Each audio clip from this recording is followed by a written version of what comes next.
The crack of bone against concrete echoed through the narrow alley as Olivia Sterling's $1,000 heels snapped beneath her. Three shadows emerged from the darkness, their eyes gleaming with predatory hunger as they cornered the city's youngest female billionaire. Her bodyguard lay unconscious 20 feet away, her phone shattered on wet pavement. In 30 seconds, everything she'd built would mean nothing, unless the homeless man huddled by the dumpster was more than he appeared. Welcome to a story where salvation comes from the most unexpected places. Stay with me until the end and comment your city below. I'd love to know how far this story has traveled. The rain had started falling just after midnight, transforming Manhattan's financial district into a maze of reflective surfaces and treacherous shadows. Olivia Sterling stood at the entrance of the Meridian Tower, watching her breath form small clouds in the October air. At 32, she commanded a real estate empire worth $4 billion, but tonight, all that power felt as insubstantial as the mist rising from the storm drains. "Ms. Sterling, your car will be here in 5 minutes," Marcus, her head of security, said through her earpiece. His voice carried that professional calm that had made him worth every penny of his six-figure salary. "Traffic's heavy due to the weather." "Copy that," Olivia replied, her fingers absently scrolling through the acquisition reports on her phone. The Hayworth building deal had finally closed, adding another jewel to Sterling Industries' crown. Her competitors would wake up tomorrow to find she'd outmaneuvered them again. The thought should have brought satisfaction, but lately, every victory felt hollow, like echoes in an empty mansion. She'd dismissed her usual security detail early, keeping only Marcus for the late meeting.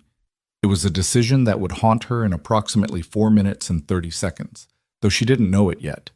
The city had taught her to be careful, but success had made her comfortable. Comfort, in a city like New York, was the first step toward catastrophe. The loading dock beside the tower offered a shortcut to the executive parking area, a path she'd taken hundreds of times. Tonight, something made her hesitate at its entrance. Perhaps it was the way the single overhead bulb flickered, casting dancing shadows that seemed almost alive. Or maybe it was the unusual silence, as if the city itself was holding its breath. "Marcus, I'm taking the alley route to the parking structure," she said, stepping into the narrow passage. The click of her heels echoed off the brick walls, a staccato rhythm that masked the sound of footsteps following her. "Negative, Ms. Sterling. Wait for—" The earpiece crackled, then died. She tapped it twice. Nothing. The rain must have interfered with the signal, she reasoned, though unease prickled along her spine like ice water. The alley stretched before her, maybe 60 feet of cracked asphalt and accumulated urban decay. Dumpsters lined one wall, their contents spilling onto the ground in aromatic testimony to the restaurants that backed onto this forgotten slice of the city. Steam rose from a subway grate, creating ghostly pillars that twisted in the wind. That's when she saw him. The first one. He stepped out from behind a dumpster like he'd been waiting there all along, which she would later realize he had. Tall and lean, with the kind of wiry strength that came from street fighting rather than gym memberships. His face was all angles and scars, dominated by eyes that held no warmth, only calculation. "Well, well," he said, his voice carrying a trace of an accent she couldn't place. "Olivia Sterling herself, taking a midnight stroll. How fortunate." Her hand moved instinctively to her phone, but before she could complete the motion, 2 more figures emerged from the shadows. The second man was massive, shoulders that could have doubled as a city bus, with hands that looked capable of crushing stone. The third was smaller, quicker, with the nervous energy of a knife blade, which, she noticed with growing alarm, he actually held in his right hand. "Gentlemen," Olivia said, proud that her voice remained steady despite the fear coursing through her veins like electricity. "Whatever this is, we can resolve it civilly. I have money—" "Oh, we know you have money," the first man interrupted, taking a step closer. The smell of cigarettes and something chemical wafted off him. "That's exactly why we're here. See, your company just bought the Hayworth building. Problem is, that building was promised to some very important people. People who don't take disappointment well." The pieces clicked into place in Olivia's mind with horrible clarity. The Calabrese family. She'd known they had interests in the Hayworth deal, but her lawyers had assured her everything was legal, above board. Apparently, the Calabrese family operated by different rules. "This is about business?" She forced a laugh that sounded hollow even to her own ears. Then let's handle it like business people. Name your price. The big man chuckled, a sound like gravel in a cement mixer. Lady, you don't get it. This ain't about money anymore. It's about sending a message. The knife wielder stepped forward, the blade catching the flickering light. A very clear message. Olivia's mind raced through her options. Run? Her broken heel made that impossible. Fight? 3 against 1, and she hadn't been in a physical altercation since a 6th-grade playground dispute. Scream? Who would hear her in this urban canyon, with the rain muffling everything? Marcus, she called out, though she knew it was futile. Marcus, code red. The first man shook his head almost pityingly. Your security guy? Let's just say he's taking an unexpected nap.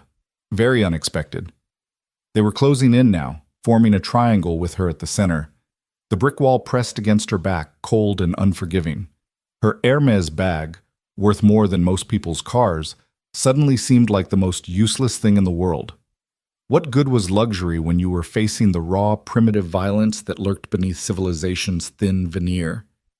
Please, she said, hating herself for the word but unable to stop it. We can work something out. I'll sell you the building, below market price. Too late for that, the leader said. He pulled something from his pocket. Not a weapon, but a phone. See, we're supposed to record this. Make sure everyone knows what happens when you cross certain lines. The horror of it crashed over her like a wave. This wasn't just assault. It was going to be a performance, a brutal theater designed to terrorize anyone who might challenge these people in the future.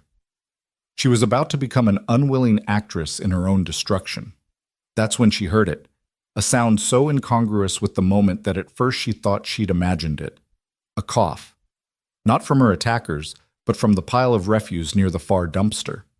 What she'd taken for garbage bags shifted, and a figure emerged from the urban camouflage.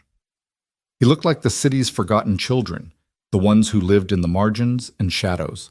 Torn military jacket hanging off a lean frame, jeans so worn they were more suggestion than fabric. His hair was long, unkempt, hanging in wet strands that obscured most of his face. But his posture, there was something about the way he stood, balanced on the balls of his feet, that didn't match the rest of the picture. Hey, the man said, his voice rough from disuse or drink. This is my spot. Take your business somewhere else. The 3 attackers turned almost in unison, their expressions ranging from amusement to annoyance. The big man laughed outright. Would you look at this? A bum-playing hero! He cracked his knuckles, the sound like breaking twigs. Get lost, old man, before you become part of the show. The homeless man, though Olivia was beginning to suspect that term didn't quite fit, took a step forward. The overhead light caught his face for just a moment, and she glimpsed eyes that were startlingly clear, focused with an intensity that belonged in a boardroom or a battlefield, not a dark alley. I said, he repeated, each word deliberate as a hammer strike, leave her alone. The leader of the 3 sighed dramatically. Ricky, handle this distraction. We've got work to do. The knife wielder, Ricky apparently, spun toward the newcomer with practiced ease. My pleasure. Haven't had a warm-up in weeks. What happened next would replay in Olivia's mind for months afterward, usually in the small hours when sleep eluded her.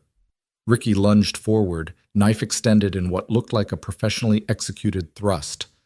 The homeless man flowed to the side, his hand coming up in a motion so swift it seemed like time had skipped a frame. There was a sound like a branch snapping, and suddenly Ricky was on his knees screaming, his knife hand bent at an impossible angle. Karate, the homeless man said quietly, almost conversationally. Specifically, Shotokan. 23 years of practice, though it's been a while since I've had to use it like this. The big man roared and charged like a bull, all mass and momentum. The homeless man dropped low, so low his palms touched the wet asphalt, and the giant's momentum carried him over and past. As he went by, the homeless man's leg swept up in a perfect arc, catching him in the solar plexus. 300 pounds of muscle hit the ground with a sound that shook the windows above them. The leader had his gun out now, a compact pistol that looked like death-made metal. Okay, enough games.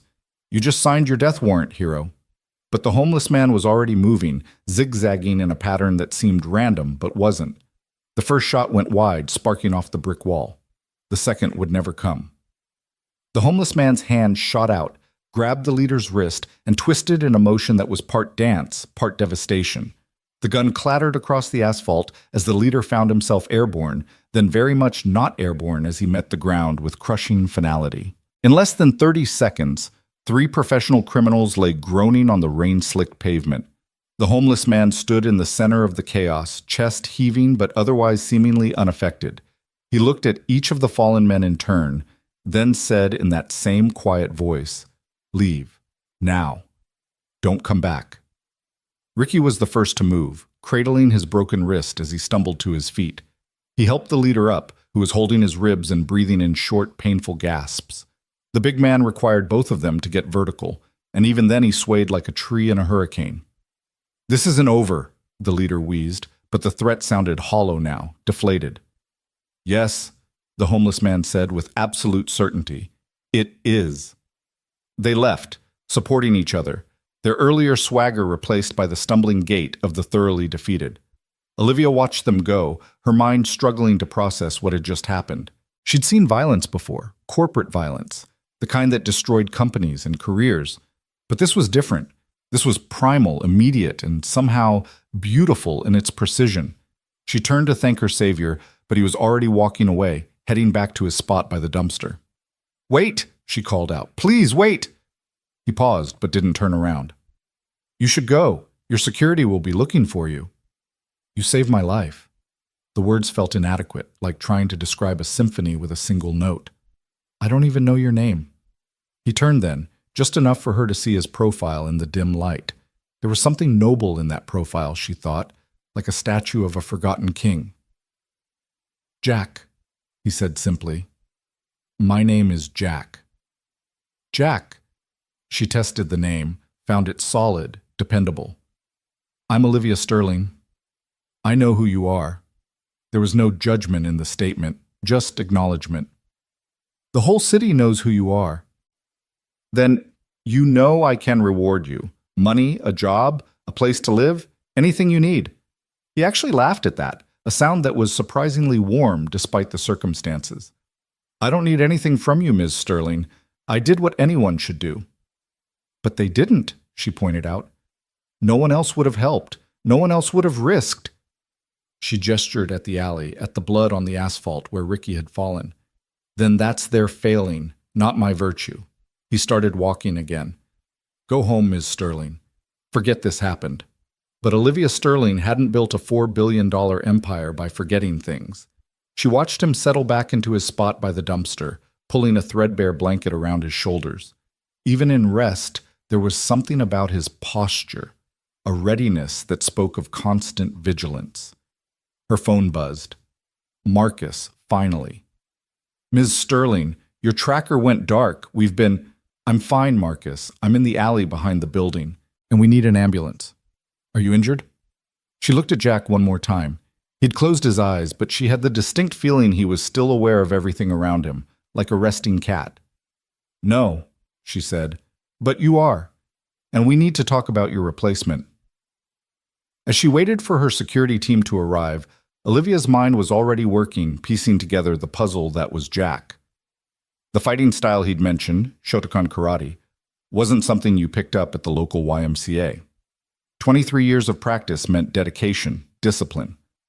So how did someone with that kind of training end up sleeping beside a dumpster? The rain had stopped, leaving the alley washed clean, as if nature itself was trying to erase what had happened. But some things, Olivia knew, couldn't be erased. They left marks, invisible but indelible, on everyone they touched. When Marcus arrived, supported by 2 other security guards and sporting an impressive bump on his head, Olivia was still standing there, watching Jack pretend to sleep. "Ms. Sterling, we need to get you out of here," Marcus said, professional despite his obvious concussion. "The police are on their way." "The men who attacked us are gone," she said. "That man—" She pointed to Jack. "He saved me." Marcus squinted at the figure by the dumpster. "The homeless guy? He stopped 3 attackers?" "He's not just homeless, Marcus. He's something else." She let them lead her away, but not before taking one last look at Jack.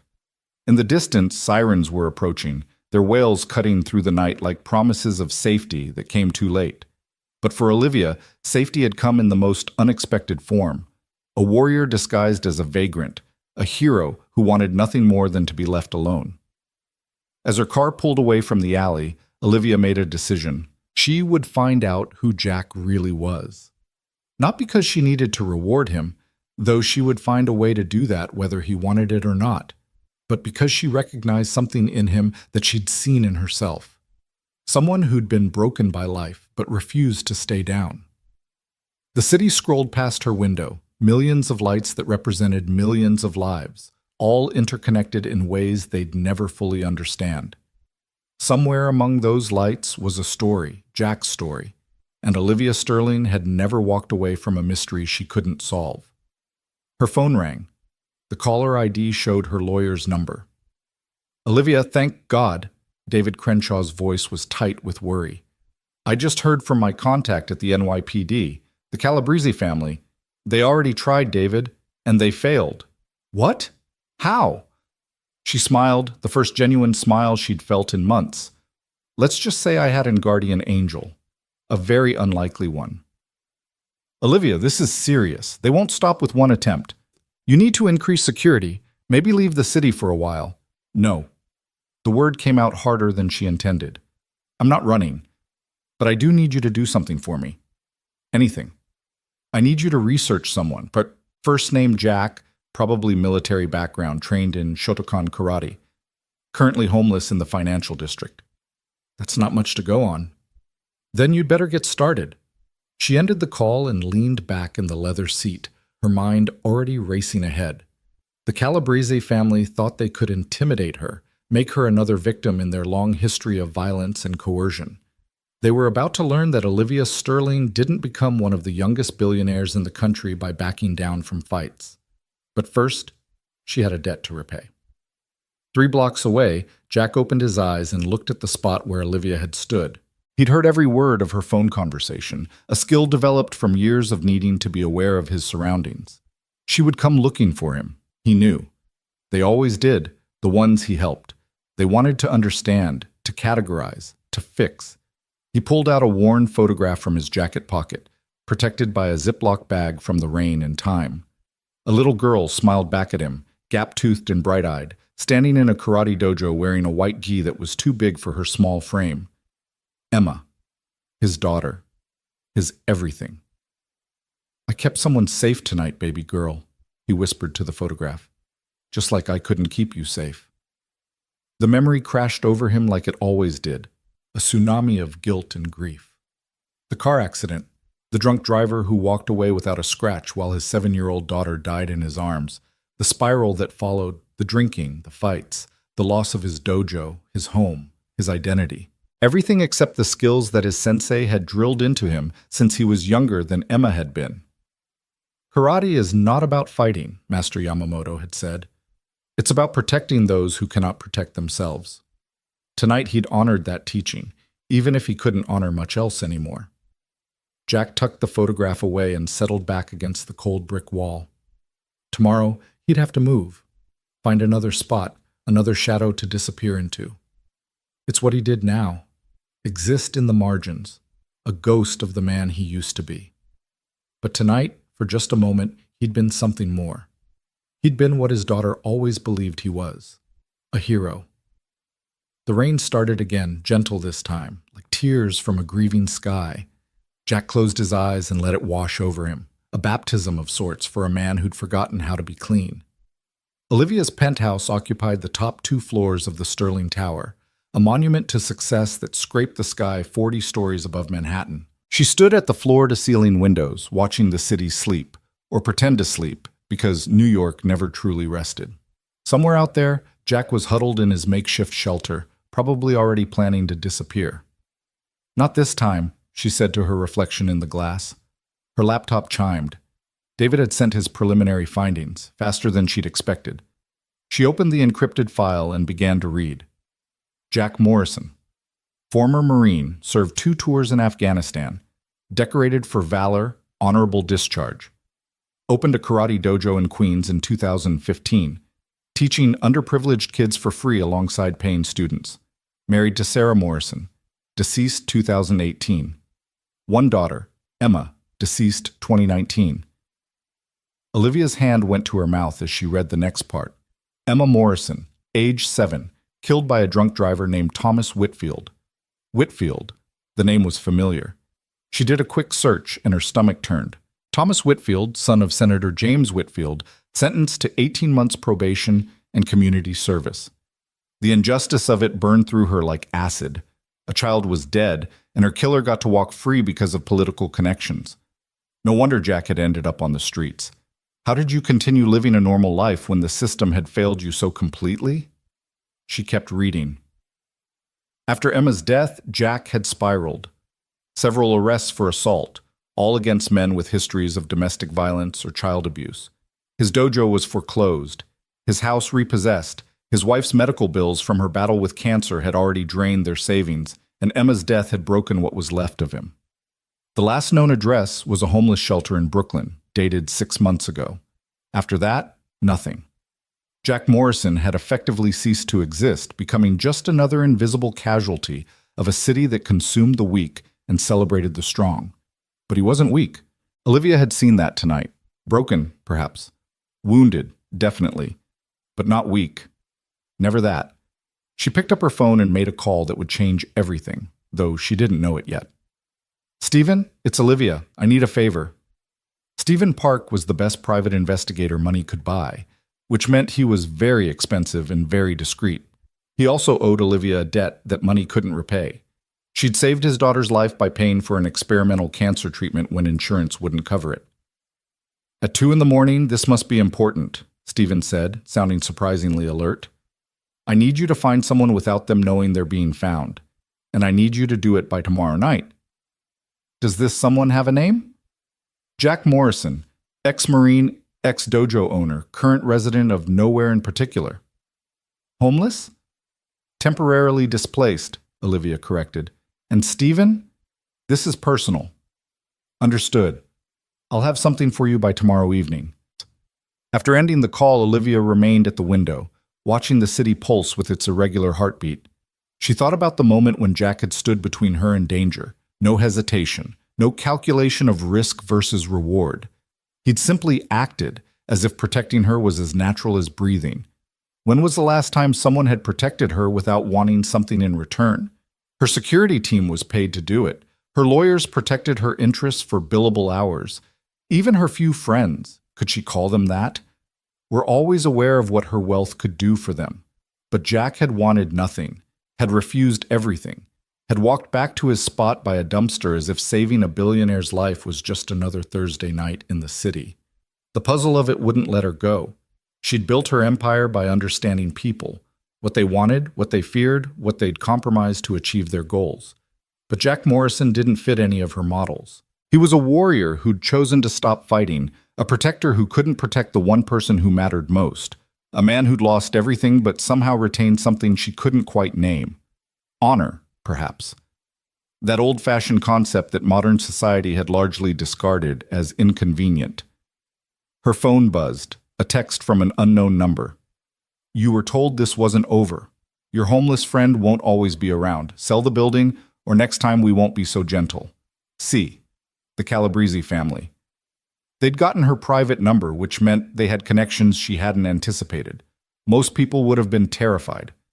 Olivia Sterling was not most people. She typed back, "Try it, see what happens."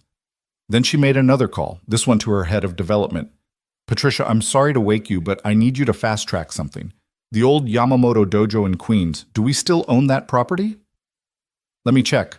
Yes, it's been sitting vacant since we acquired the whole block last year. We were planning to demolish it for the new commercial complex. Change of plans. I want it renovated, top to bottom. And Patricia, make it perfect. Honor what it used to be." "Olivia, that will cost—" "I don't care what it costs. Just get it done." After ending the call, Olivia finally headed to bed, though she knew sleep would be elusive. Her mind was too full of plans, possibilities, and the image of a broken warrior standing in the rain, ready to fight for someone he didn't even know. Tomorrow, she would start repaying a debt that couldn't be measured in dollars. But first, she had to make sure Jack Morrison didn't disappear into the city's vast anonymity. She had a feeling that finding him would be easier than getting him to accept help. Warriors, she was learning, had their own kind of pride. As she drifted off to sleep, one thought persisted. In saving her, had Jack Morrison perhaps saved a piece of himself? And in finding him, might she discover something she'd lost along her own journey to the top? The questions would have to wait for tomorrow. But tomorrow, Olivia promised herself, would bring answers. Morning came too soon, bringing with it a dozen urgent messages and the familiar weight of running an empire. But for the first time in years, Olivia found herself eager to face the day. She had a purpose beyond acquisition and expansion, a mystery that engaged her in ways that hostile takeovers never could. She was going to find Jack Morrison. She was going to help him whether he wanted it or not. And maybe, just maybe, she'd find out why a man who'd lost everything had risked what little he had left to save her. The city waited below, full of its usual promises and threats. But today, Olivia Sterling saw it differently. Today, she saw it as a place where heroes could hide in plain sight, where honor could survive even the deepest losses, and where a chance encounter in a dark alley could change everything. Today, she began the search for a ghost who'd proved he was still very much alive. The search for Jack Morrison consumed the next 48 hours of Olivia's life in ways she hadn't anticipated. Stephen Park's initial reports came back frustratingly sparse. The man had become a ghost, moving through the city's forgotten spaces like smoke through fingers. Security footage from the alley that night showed only shadows and rain, the cameras mysteriously malfunctioning during the crucial moments. It was as if the city itself was protecting Jack's anonymity. Olivia stood in her office, studying a map of Manhattan that Stephen had marked with possible sighting locations.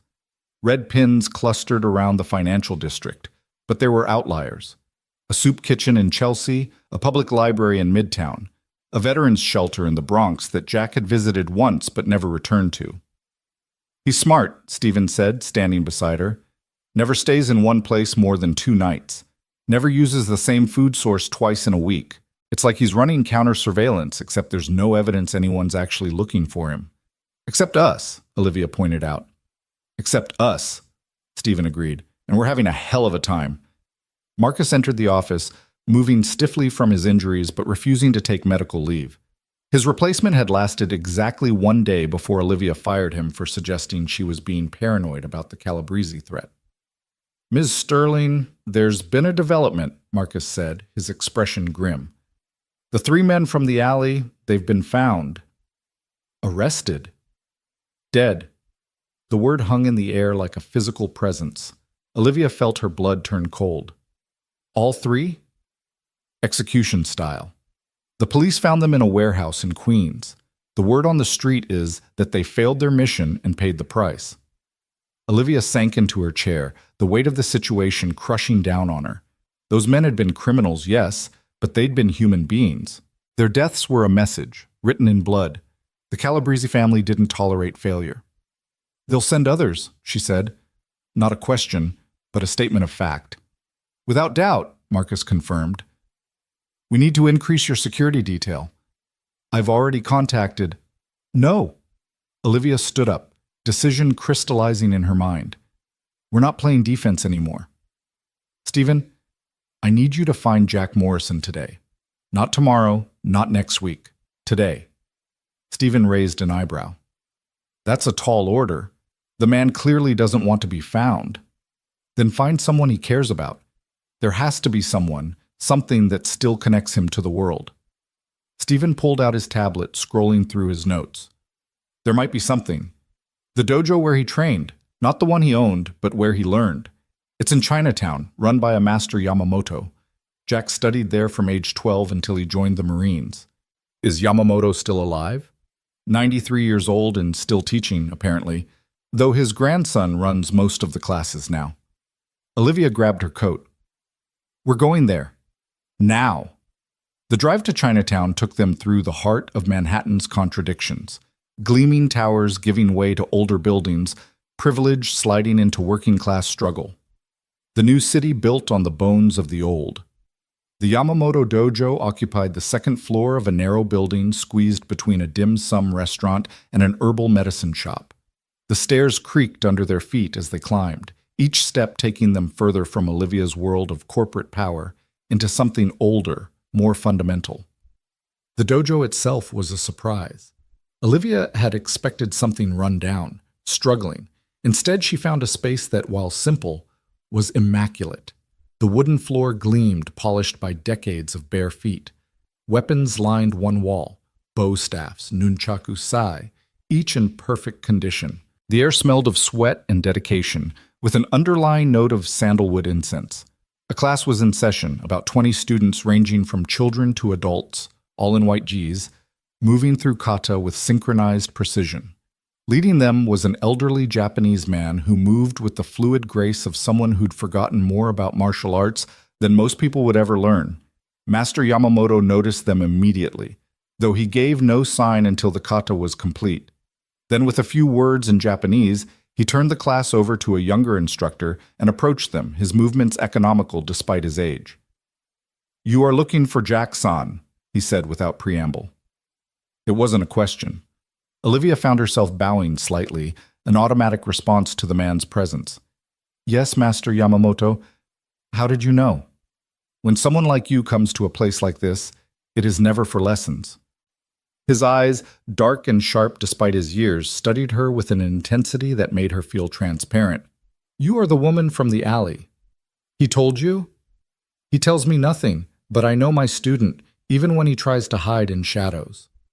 Yamamoto gestured for them to follow him into a small office adjacent to the main floor. The walls were covered with photographs, students at tournaments, belt ceremonies, demonstrations. Olivia spotted Jack in several, younger, smiling, whole. "Jack-san was my finest student," Yamamoto said, settling onto a cushion with surprising flexibility. "Not the most naturally talented. That was another boy who quit after 2 years. But Jack understood something many never grasp. Karate is not about fighting. It is about protecting what matters." "His daughter," Olivia said softly. Yamamoto's expression darkened. Emma-chan was sunshine in human form. She would come here, sit in that corner, and watch her father teach. Sometimes she would join the children's class, though she was more interested in making the other students laugh than in learning kata. The old master stood and removed a framed photograph from the wall, handing it to Olivia. It showed Jack in his instructor's gi, Emma on his shoulders, both laughing at something off camera. The joy in the image was almost painful to witness, knowing what came after. "After she died, Jack-san came here once," Yamamoto continued. "He stood in the doorway for perhaps 5 minutes, watching a class. Then he left. That was 2 years ago. Do you know where he is now?" Yamamoto was quiet for a long moment, clearly wrestling with something. Finally, he spoke. "There is a place. An old subway maintenance tunnel, abandoned for decades. Jack-san discovered it during his darker days, when he fought in underground matches to punish himself." "Underground fights?" Marcus interjected, concerned. "Not for money," Yamamoto clarified. "For pain.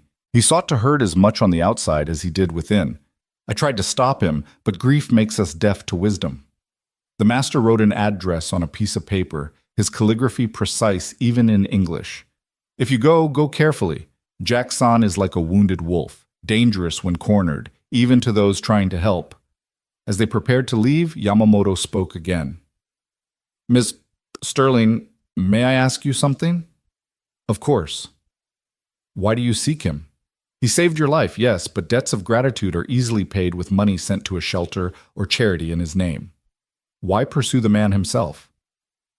Olivia considered the question, surprised to find she didn't have a ready answer. In business, she always knew her motivations, could chart the path from action to profit. But this was different. "Because," she said finally, "I've spent my entire life surrounded by people who want something from me. Jack wanted nothing. He gave everything and asked for nothing. I need to understand that. And maybe I need to prove that such acts don't go unrecognized, that they matter." Yamamoto smiled, the expression transforming his stern features. "Then perhaps you understand more about karate than you know. Go well, Olivia Sterling. And when you find him, tell Jack-san that his sensei still believes in him." The maintenance tunnel was in a part of the city Olivia rarely saw. the industrial wasteland between Queens and Brooklyn, where the urban landscape became a maze of rust and concrete. The entrance was hidden behind a chain-link fence that had been carefully cut and bent back, invisible unless you knew where to look. Stephen had wanted to go in first, to scout, but Olivia refused. "He'll run if he sees strangers.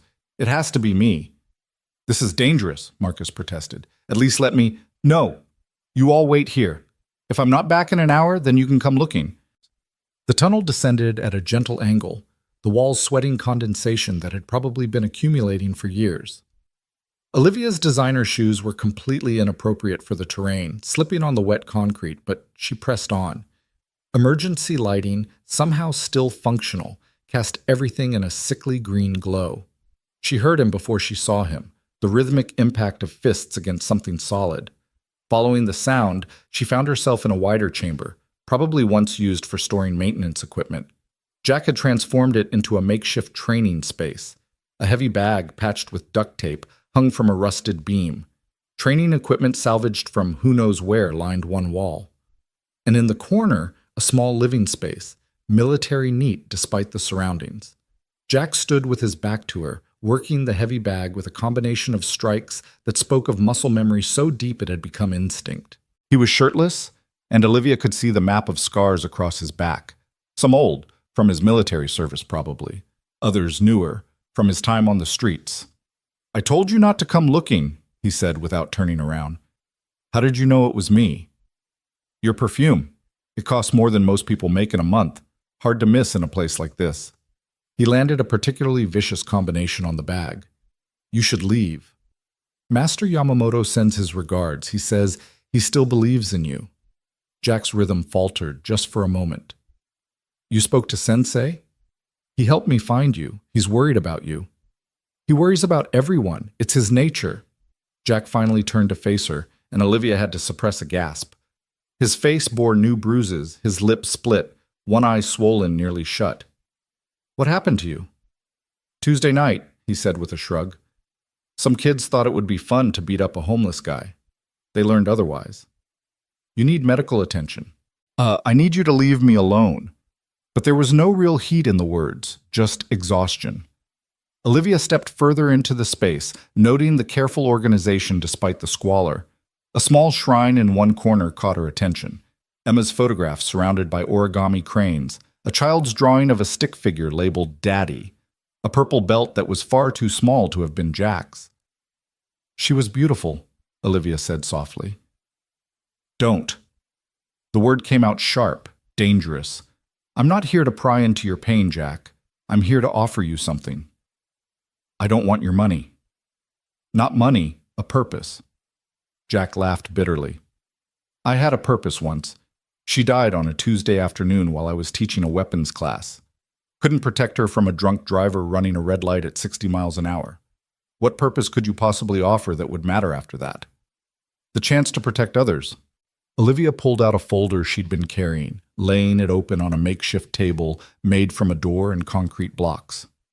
Inside were photographs and documents, children's faces, police reports, newspaper clippings. "These are kids from your old neighborhood," she said. "The ones who would have been your students if the dojo hadn't closed. In the 2 years since, 3 have joined gangs, 2 are in juvenile detention, 1 is dead from an overdose. They needed what you were teaching, not just the karate, but the discipline, the honor, the belief that they could be more than their circumstances." Jack stared at the photos, his hands clenching and unclenching unconsciously. "I bought your old building," Olivia continued. "I'm renovating it, restoring the dojo exactly as it was. But a building is just walls and floors without the right teacher.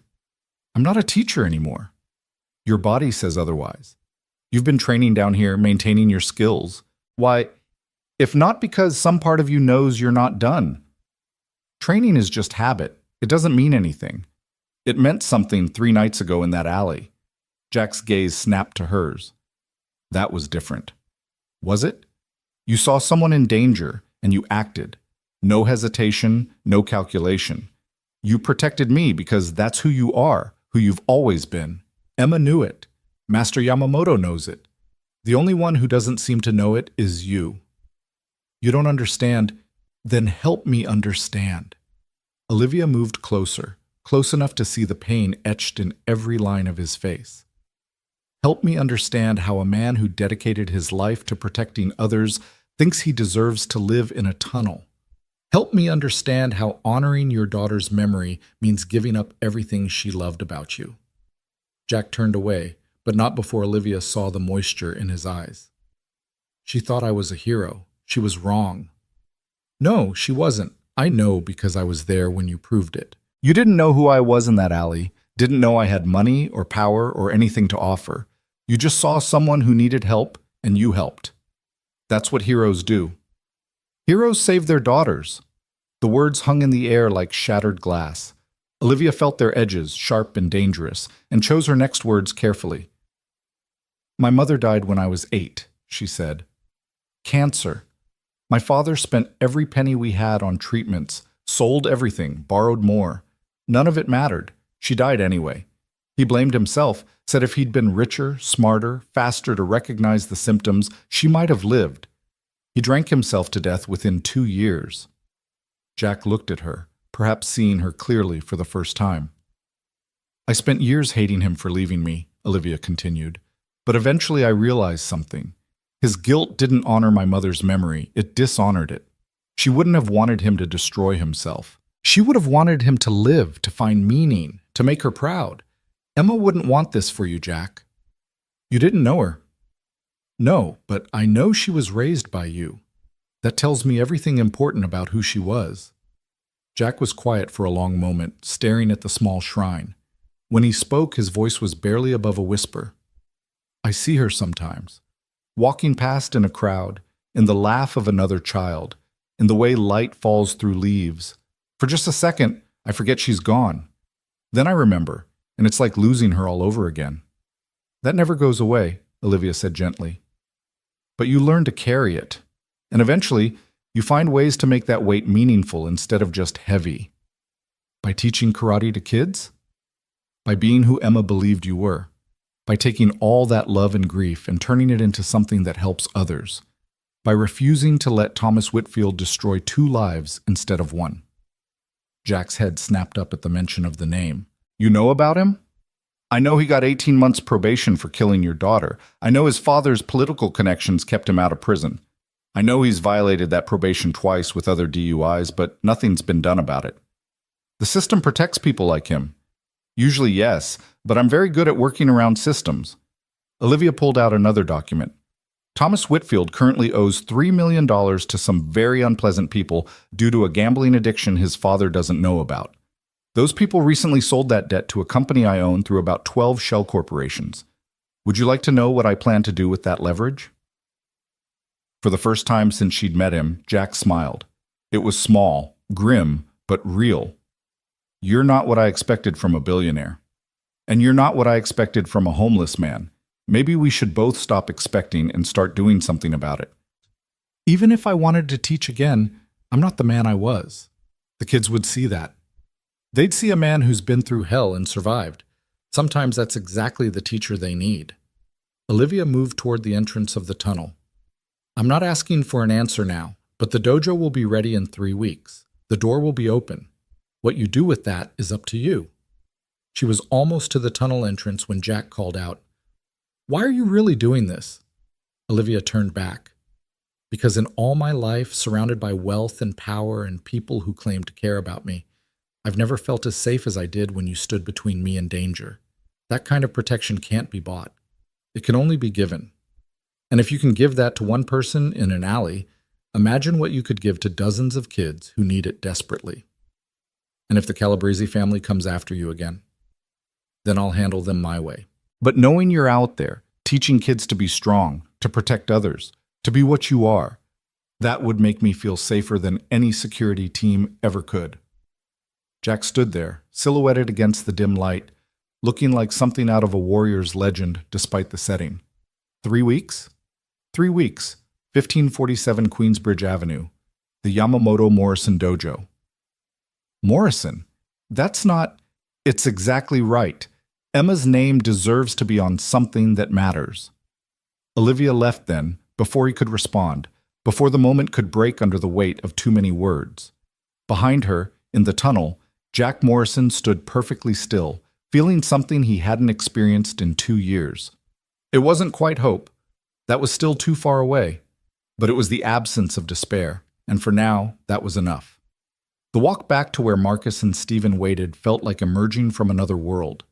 The late afternoon sun seemed too bright, the normal city noises too loud. Olivia's phone had 17 missed calls, all marking crises that had seemed important an hour ago, but now felt trivial. "Did you find him?" Marcus asked. "I found him," Olivia confirmed. "Now we wait to see if he finds himself." Stephen was already on his phone, arranging something. When he hung up, he said, "I've got teams ready to watch the tunnel, make sure he's safe." "No," Olivia said firmly. "No surveillance, no protection he doesn't ask for. He needs to choose this freely or it means nothing." "The Calabrese family is my problem, not his." Olivia's phone rang. David Crenshaw, her lawyer. "Yes, David?" "Olivia, I've been trying to reach you. There's been a development. Vincent Calabrese wants a meeting." "The head of the family himself? Not one of his lieutenants?" "Him personally, tonight. He says it's about finding a mutually beneficial resolution." Olivia smiled coldly. "Set it up. His place or neutral ground, I don't care." "But David, make sure my updated will is filed before the meeting." "Olivia, that's not funny. I'm not joking. Also, contact the FBI. Tell them I have information about Thomas Whitfield they'll find very interesting, but only if something happens to me." "You're playing a dangerous game." "No, David. I'm ending one." The meeting was set for 9 p.m. at an Italian restaurant in Little Italy that existed in the gray area between legitimate business and criminal enterprise. Olivia arrived alone, despite Marcus's vehement protests. She wore a simple black dress and the kind of confidence that had crushed corporate opponents for a decade. Vincent Calabrese was waiting in a private room, accompanied by two men who looked like they bench-pressed small cars for fun. Vincent himself was smaller than she'd expected, neat and precise, with eyes that had seen too much and approved of most of it. "Ms. Sterling," he said, gesturing to a chair across from him. "Thank you for coming, Mr. Calabrese." She sat down, crossed her legs, and waited. In negotiations, the first person to speak usually lost. Vincent smiled, appreciating the tactic. "You're not what I expected." "I get that a lot lately." "My nephew and his friends. Their deaths? That wasn't my order." "But you're not exactly mourning them either." "They exceeded their instructions. In my business, as in yours, I imagine, discipline matters." He poured wine from a bottle that probably cost more than most people's rent. "The Hayworth building. You took something I considered mine." "You considered wrong. I bought it legally, above market price, from owners who were eager to sell." "Legal doesn't always mean right. Neither does illegal mean acceptable." Olivia leaned forward. "Let me be clear, Mr. Calabrese. I will not sell you the building. I will not be intimidated by you or your organization. And if you send anyone else after me, you'll discover that billionaires have their own kind of power, the kind that can make your life very complicated." Vincent's eyes narrowed. "You're threatening me?" "I'm informing you. There's a difference." She pulled out her phone, showed him a photograph. "Do you know who this is?"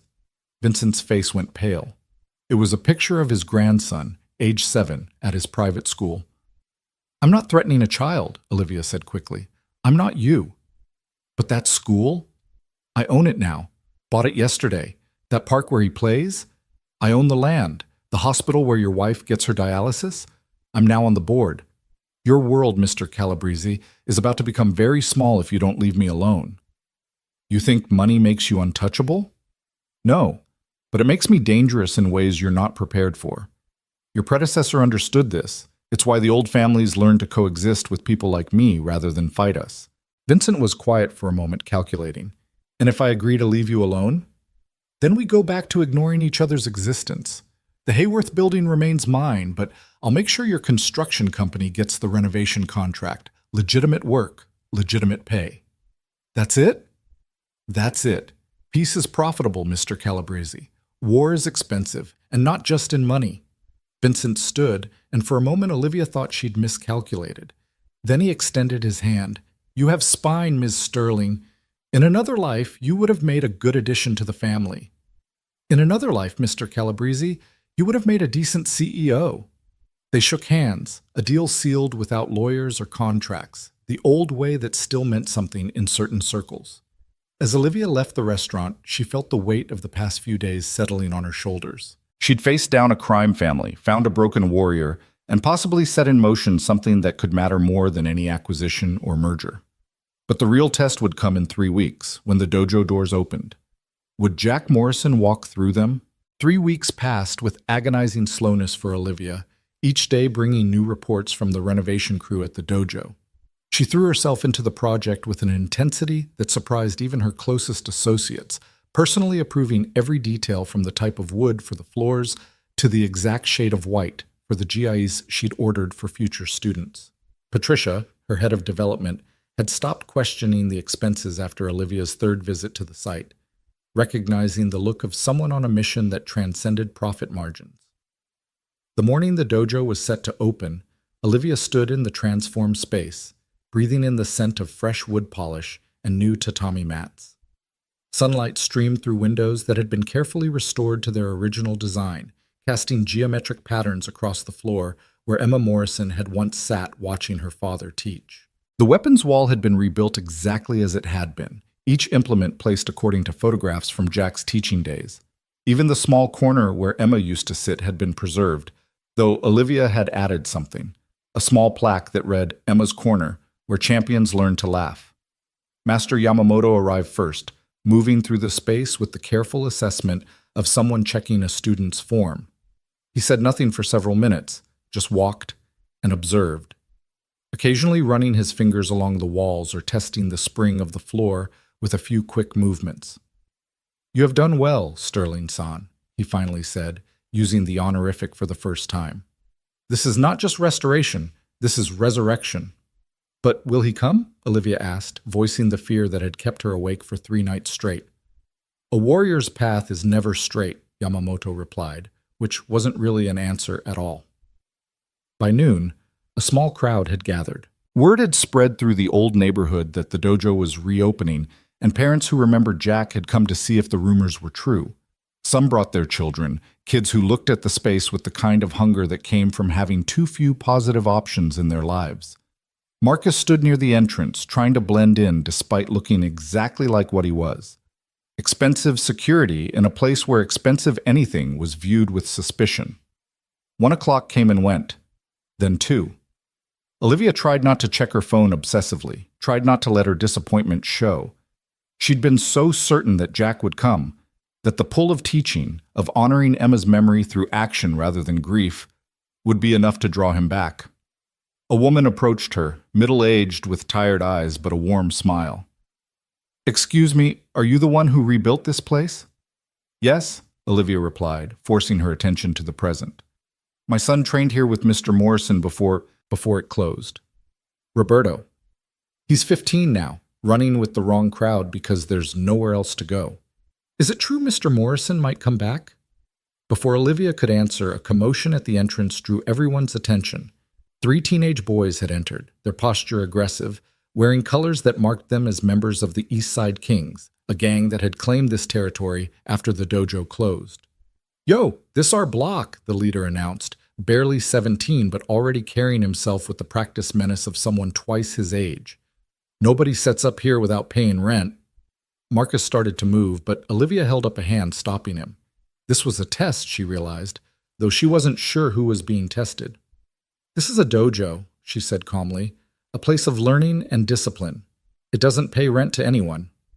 The boy laughed, pulling up his shirt to reveal the handle of a gun. "Lady, you don't know how things work around here. This fancy renovation? That makes you a target. You pay us for protection, or things get broken, starting with you." The crowd had gone silent, parents pulling their children back, everyone recognizing the familiar script of intimidation that ruled too many neighborhoods. Olivia felt the weight of their resignation, the acceptance that this was just how things were. Then a voice came from the doorway, quiet, but carrying the kind of authority that made everyone turn. "The only thing that's going to get broken is your illusion that you're tough." Jack Morrison stood in the entrance, but this wasn't the broken man from the tunnel. He'd shaved, cut his hair, and wore a simple black gi that made him look like what he was, a master of violence who chose not to use it. His presence filled the room in a way that had nothing to do with his physical size and everything to do with the energy he carried. The gang leader's hand moved toward his weapon, but Jack was already moving, covering the distance between them in 3 quick steps. His hand clamped down on the boy's wrist before he could draw the gun, applying pressure that made the teenager's eyes water. "First lesson," Jack said, loud enough for everyone to hear. "A weapon doesn't make you strong. It reveals your weakness." He twisted slightly, and the gun clattered to the floor. Jack kicked it away without looking. Second lesson. True strength is knowing when not to fight. The other 2 gang members started forward, but Jack's gaze stopped them cold. "You want to jump me? 3-on-1? Go ahead. But know this. I've got nothing left to lose, which makes me the most dangerous person you'll ever meet." Or, he paused, releasing the leader's wrist. "You can walk out of here, spread the word that this dojo is off limits, and maybe learn something that will keep you alive past 20. The leader rubbed his wrist, pride warring with survival instinct. "You're crazy, old man." "Probably," Jack agreed. "But I'm also the person offering you a choice. Most people in your life won't do that. They'll just shoot you or arrest you. I'm offering you something different." "What?" "A way out." Jack gestured to the dojo. "You come here, you train, you learn discipline. Not just fighting, discipline. The kind that makes you more than your circumstances. We don't need no Karate Kid bullshit." Roberto did.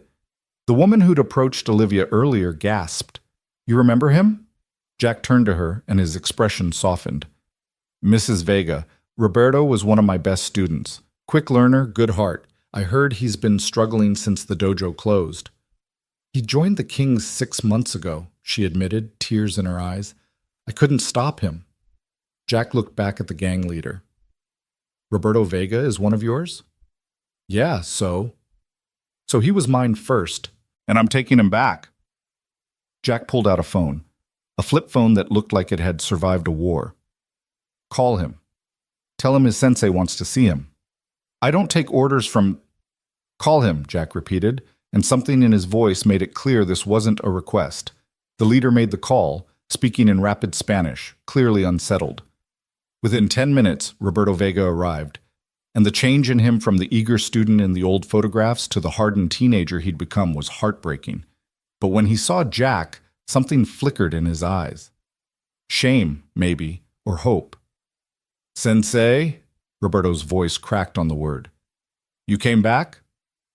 "The question is whether you will," Jack said. "The dojo is open again. Your spot in the advanced class is waiting, but you come as a student, not as a king. You can't be both." "The kings don't let people just leave," the leader interjected. Jack smiled, and it wasn't a pleasant expression. "They do now. This dojo is neutral ground. Anyone who trains here is under my protection. You have a problem with that. You take it up with me personally. And trust me, you don't want to do that." The gang leader looked around the room, saw the parents watching with a mixture of fear and hope, saw Master Yamamoto standing perfectly still but somehow radiating menace despite his age, saw Olivia Sterling, whose presence here made no sense unless there was more to this story than he understood. "This is crazy," he muttered, but he was already backing toward the door. "Life is crazy," Jack agreed. "The question is what kind of crazy you choose, the kind that ends with you dead or in prison by 25, or the kind that gives you a chance at something more." After the gang left, taking their toxic energy with them, the atmosphere in the dojo shifted. Parents moved forward, children peered out from behind their mother's legs, and Roberto Vega stood frozen between worlds, looking like he might bolt at any second. "Roberto," Jack said gently, "show me your kata. Let's see what you remember." I haven't practiced in 2 years, Sensei." "Then we'll start with what you know and build from there. That's what we do here. We build from where we are, not from where we wish we were." Roberto moved to the center of the floor, awkward in his street clothes, and began the first kata he'd learned. His form was rusty, his balance off, but the foundation was there. Jack watched, occasionally calling out corrections, and slowly Roberto's movements became more confident, more precise. By the end, he was crying, though he tried to hide it. Tuesday and Thursday evenings, Saturday mornings, Jack announced to the room. Classes are free for those who can't pay, subsidized for those who can pay something, full price for those who can afford it. Everyone trains together, no economic segregation. First class is tomorrow evening, 6 p.m. sharp. Bring water, wear comfortable clothes. G's will be provided for those who commit to 3 months of training. The crowd began to disperse, parents exchanging phone numbers, making plans to bring their children. Roberto lingered, clearly torn between his old life and this unexpected opportunity for redemption. "Sensei," he said quietly, "the kings, they won't just let this go. They'll come back." "Let them," Jack replied. "I've faced worse than street thugs with delusions of grandeur." After Roberto left, promising to return tomorrow, Jack and Olivia found themselves alone in the dojo except for Master Yamamoto, who was examining the weapons wall with apparent fascination, despite certainly having seen every item on it before. "You came," Olivia said simply. "Did you doubt I would?" "Every single day for 3 weeks." Jack walked to Emma's corner, running his fingers over the plaque Olivia had installed. "She would have liked this," he said softly. The idea that her spot could inspire other kids to find joy and strength. That was the hope. Hope. Jack repeated the word like he was tasting something foreign. I'd forgotten what that felt like. And now? He turned to face her, and Olivia saw something in his eyes she hadn't seen before. Not peace exactly, but the possibility of it. Now I have work to do. These kids need more than just karate lessons.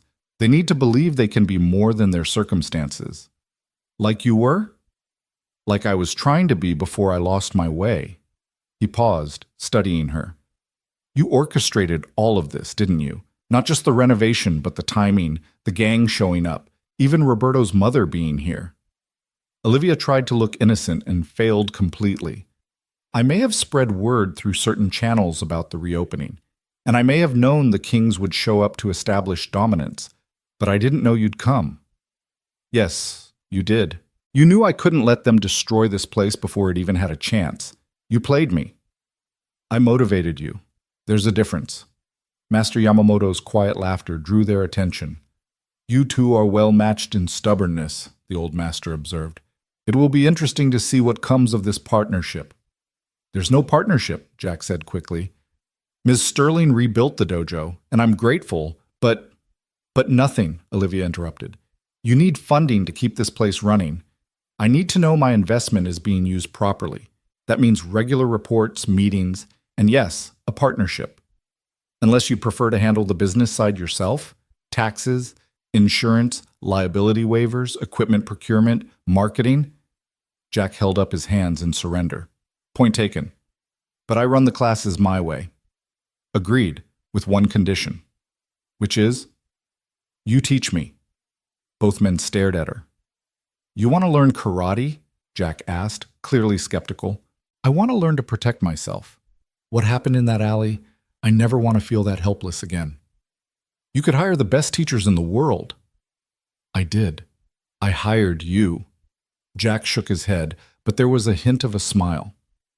You're used to getting what you want, aren't you? Usually, but this isn't about what I want. It's about what I need, and what you need, whether you'll admit it or not. And what do I need? To teach someone who reminds you that strength isn't just about fighting off physical threats. It's about facing down boardrooms full of hostile executives, about building something from nothing, about refusing to let fear determine your limits. You think you can teach me that? I think we can teach each other. You show me how to defend my body, I'll show you how to rebuild your life. Fair trade? Master Yamamoto moved toward the door. I'll leave you two to sort out the details. Jack-san, it's good to have you back. Don't waste this second chance. After the old master left, Jack and Olivia stood in the quiet dojo, afternoon light painting long shadows across the floor. The space felt alive with possibility, with the ghost of what had been and the promise of what could be. Private lessons are Tuesday and Thursday mornings, before the dojo opens, Jack said finally. 6 a.m. sharp. You're late. You don't train. You complain. You don't train. You bring your phone into the training area. You don't train. Understood. And Olivia? It was the first time he'd used her first name. Thank you for all of this, for not letting me disappear into the darkness. You saved my life, Jack. And you're saving mine, though I suspect you knew that would happen all along. Olivia's phone buzzed with messages from her office, crises that needed her attention, deals that required her input. For once, she ignored them all. I'm a businesswoman. I invest in things with potential for growth. You, Jack Morrison, have more potential than any acquisition I've ever made. I'm not a corporation to be turned around. No, she agreed. You're something much more valuable. You're proof that sometimes the best investments aren't in buildings or businesses, but in people who've forgotten their own worth. Jack walked to the center of the dojo, assuming a ready stance that looked as natural as breathing. First lesson, then. Show me your fighting stance. Olivia kicked off her designer heels, feeling the cool wood under her feet, grounding her in a way her penthouse office never did. She tried to mimic Jack's posture, knowing she looked ridiculous but not caring. No, Jack said, moving behind her, adjusting her shoulders, her hips, the angle of her feet. His touch was clinical, professional, but Olivia felt something shift in the air between them, some recognition that they were two damaged people trying to find their way back to wholeness. Better, he said, stepping back. Now, the first thing you need to understand about karate is that it's not about attacking. It's about creating options. Every stance, every movement is about positioning yourself to have choices. The person with the most options usually wins. Sounds like business. Everything is business, and business is everything. The principles are universal: leverage, positioning, timing, knowing when to strike and when to wait. They trained for an hour, Jack teaching her basic blocks and stances while explaining the philosophy behind each movement. Olivia was a quick learner, her body remembering athletic training from college, her mind grasping the strategic elements immediately. When they finally stopped, she was sweating through her designer dress and felt more alive than she had in years. Same time Thursday? She asked, gathering her things. I'm serious about everything, Jack. It's my blessing and my curse. As she reached the door, he called out, Olivia? The Calabrese family, are they really backing off? She turned back, surprised. How did you know about that? I still have contacts from my Marine days. Word gets around when someone faces down Vincent Calabrese and wins. I didn't win. I negotiated a draw. In that world, a draw is a win, but they'll be watching for any sign of weakness. Then it's good I'm learning to be strong. The next few weeks fell into a rhythm that surprised everyone, including Jack and Olivia themselves. The dojo filled with students, not just kids from the neighborhood, but adults too, people who'd heard about the master who'd faced down the kings and lived to teach about it. Roberto became Jack's assistant instructor, his transformation from gang member to leader, inspiring others to believe change was possible.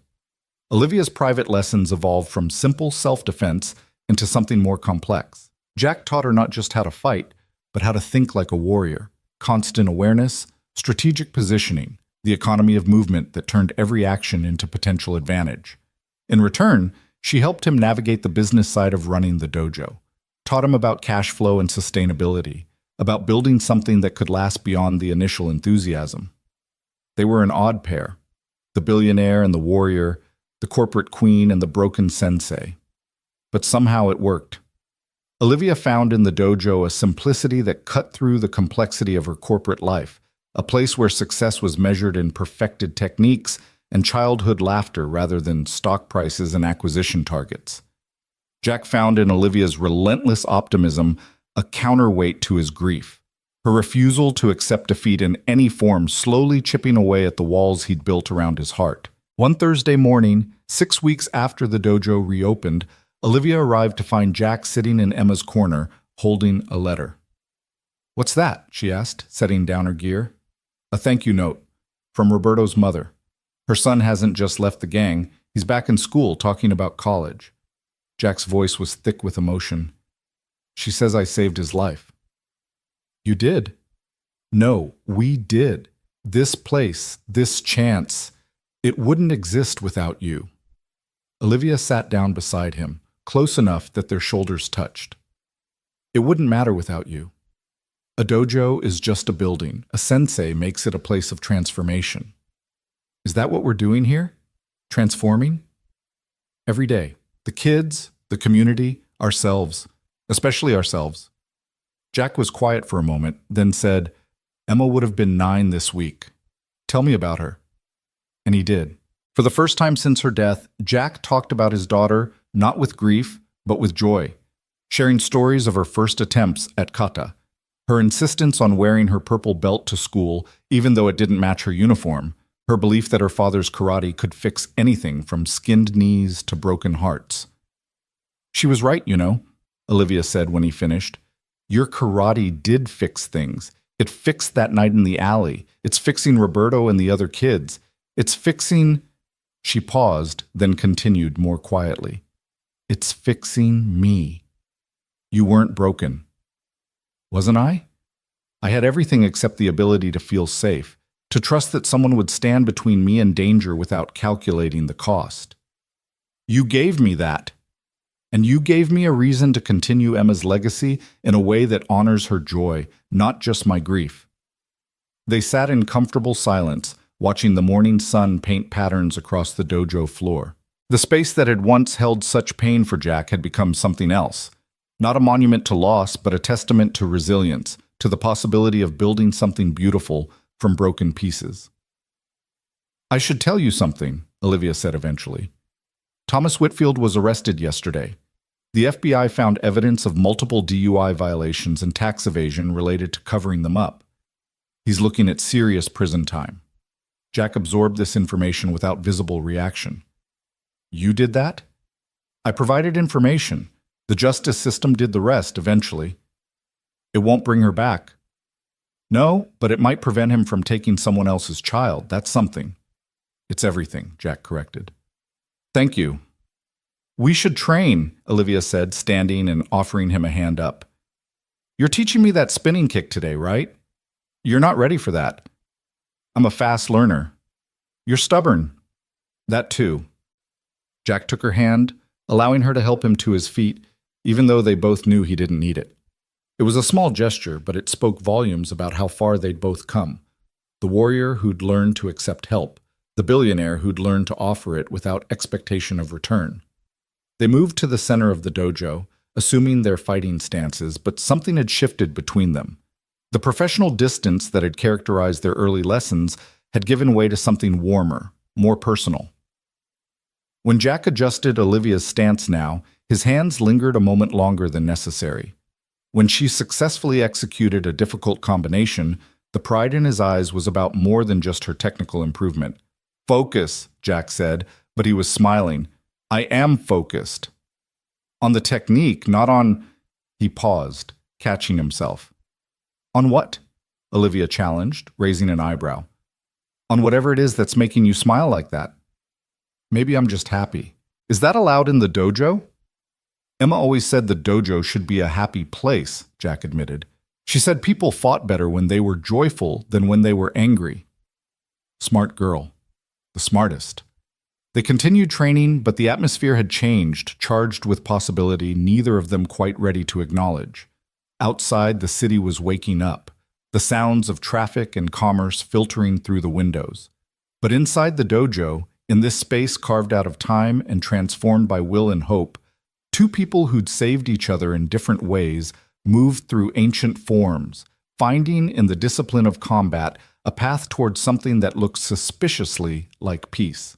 The change in their relationship happened gradually, like dawn breaking over the city, imperceptible at first, then undeniable.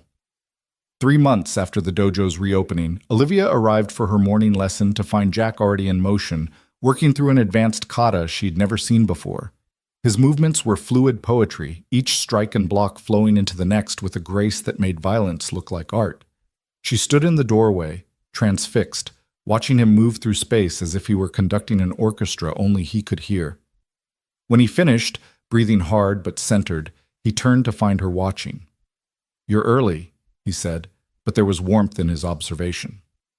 You're beautiful, she replied without thinking, then felt heat rise to her cheeks. I mean, the kata. The form was beautiful. Jack studied her for a moment, something shifting in his expression. It was Emma's favorite to watch. She said it looked like dancing. She was right. Olivia entered the dojo, removing her shoes with the reverence the space deserved. Will you teach it to me? It's a black belt form. You're not ready. I'm never ready according to you, but I keep surprising you anyway. That drew a smile from him, the kind that transformed his face from warrior to something softer, more accessible. Fair point, but this one is different. It requires perfect balance between power and grace, aggression and restraint. It's about finding harmony in opposition. Sounds like my entire life, Olivia said, moving to stand beside him. Show me. For the next hour, Jack broke down the complex form into manageable sequences, his hands guiding her through each transition. There was an intimacy to it that went beyond their usual training. The way he stood behind her to demonstrate the arm movements, his chest against her back, his breath warm on her neck as he counted out the rhythm. When she stumbled on a particularly difficult turn, he caught her, his arms around her waist, holding her steady for a moment longer than balance required. Again, he said, but his voice had gone rough. She tried the sequence again, hyper-aware of his presence, the way he moved with her like a shadow, ready to correct or catch as needed. This time she nailed it, the movement clicking into place with a satisfaction that was almost physical. Yes, she exclaimed, turning to face him, and found him closer than expected, close enough to see the flecks of gold in his brown eyes, close enough to smell the sandalwood soap he used. You're a quick study, he said quietly. I have an excellent teacher. They stood there, frozen in a moment that felt like standing on a precipice. Then Jack stepped back, the professional distance sliding back into place like armor. That's enough for today, he said. You should get to your office. Jack, please, Olivia, not yet. The yet hung between them, a promise or a warning, she wasn't sure which. She gathered her things, confused and frustrated by the push and pull of whatever was building between them. There's something else, Jack said as she reached the door. I got a call yesterday, from someone claiming to represent your interests. Olivia turned back, frowning. I haven't sent anyone. I know, that's why I'm telling you. They wanted information about you, about your schedule here, your training progress. I told them nothing and hung up, but someone's watching. Olivia's mind immediately went to the Calabrese family, but Vincent had been true to his word so far, their agreement holding. Did they give a name? Richardson. Said he was from Richardson Security Consultants. The blood drained from Olivia's face. Richardson Security was a firm she'd specifically rejected for her personal protection contract 3 years ago when she'd discovered their tendency to sell information to the highest bidder. If they were sniffing around, I need to make some calls, she said, already pulling out her phone. Is there danger? The concern in Jack's voice made her pause. I don't know, maybe. I've made enemies over the years. Hostile takeovers don't exactly win popularity contests. You should have additional security. I have you, she said without thinking, then realized how it sounded. For training, I mean. The skills you're teaching me. Skills take time to develop. You need protection now. Then protect me, she challenged. Isn't that what you do? Protect people? Jack's jaw tightened. That's not fair. Isn't it? You protected me once without knowing anything about me. Now we're... She paused, searching for the right word. Friends? Partners? Whatever we are, doesn't that mean something? It means everything, Jack said quietly. Which is why I can't be your bodyguard. It's too personal now. Personal Cloud's judgment makes you vulnerable. Or it makes you more invested in keeping me safe. Before he could respond, her phone rang. David Crenshaw's name on the screen. David, I was just about to call you. Olivia, we have a problem. Malcolm Sterling is back. The name hit her like a physical blow. Malcolm Sterling, her stepbrother, who'd been in Switzerland for the past 5 years, following his failed attempt to take over Sterling Industries after their father's death. The lawsuit had been brutal, public, and had ended with Malcolm losing all claims to the company but walking away with a substantial settlement, money Olivia had paid just to make him disappear. That's impossible. The non-compete clause expired last month. He's already set up a rival firm and is actively courting your clients. Olivia, he's coming for everything you've built. She ended the call and found Jack watching her with concern. My stepbrother, she explained. He tried to steal the company once before. Apparently he's back for round two. This is the real danger, isn't it? Not the Calabrese family, but your own family. Malcolm isn't family. He's a parasite who happened to share a dinner table with me for 5 years after his mother married my father. Olivia's voice had gone cold, corporate. I need to go. Your lesson isn't over. Yes, it is. I have a war to prepare for. Olivia, Jack's voice stopped her at the door. In battle, the warrior who lets emotion drive strategy has already lost. Whatever this Malcolm did to you, whatever he represents, you can't face him with anger. Then how do I face him? With clarity, with purpose, with the knowledge that you've already beaten him once. Jack moved closer, his presence steadying. Tomorrow morning we train as usual, but we'll focus on mental discipline, not physical techniques. If you're going to war, you need a warrior's mind. And if I need more than that, then you ask for help. From me, from others. Warriors don't fight alone, Olivia. They fight as part of something larger. She wanted to kiss him then, this man who saw through her armor to the fear beneath, who offered strength without making her feel weak. Instead, she nodded and left, carrying the warmth of his concern with her into the cold corporate battle ahead. Malcolm Sterling had set up his operations in a building 6 blocks from Sterling Industries, a deliberate provocation that Olivia couldn't ignore. By afternoon, she had a complete intelligence report on his activities. He'd poached 3 of her junior executives with promises of partnership positions, had scheduled meetings with her top 5 clients, and had somehow gotten his hands on internal Sterling Industries documents that should have been confidential. He has someone inside, Marcus said, standing in her office as she reviewed the data. There's no other way he could know about the Hayworth building's true profit margins or the timeline for the Singapore expansion. Find them, Olivia said coldly. Quietly. I want to know who betrayed me before I decide how to respond. And Malcolm himself? Set up a meeting, neutral ground. Let's see what he actually wants. The meeting was arranged for that evening at a private club in Midtown, the kind of place where powerful people made deals that shaped the city's skyline. Olivia arrived to find Malcolm already waiting, and the sight of him brought back memories she'd spent years trying to bury. He looked good, she had to admit. 5 years in Switzerland had given him a European polish, his suit perfectly tailored, his sandy hair artfully styled, but his eyes were the same, cold, calculating, with that hint of cruelty that had made her childhood a minefield after his mother's marriage to her father. Sister, he said, rising with mock courtesy, we're not family, Malcolm. We never were. Father seemed to think differently, though I notice you kept his name while erasing every other trace of his existence from the company. I kept what was worth keeping and discarded the rest, rather like what the board did with your claim to the inheritance. Malcolm's smile tightened. That was 5 years ago. I've learned a great deal since then. Such as? That you can't buy loyalty, but you can certainly rent it. Your CFO, for instance, Patricia Chen, lovely woman. Did you know her daughter just got into Harvard Medical School? Terribly expensive, those Ivy League educations. Olivia kept her expression neutral, even as her heart sank. Patricia had been with her for 6 years, had been part of building everything. You're paying for her daughter's education in exchange for information?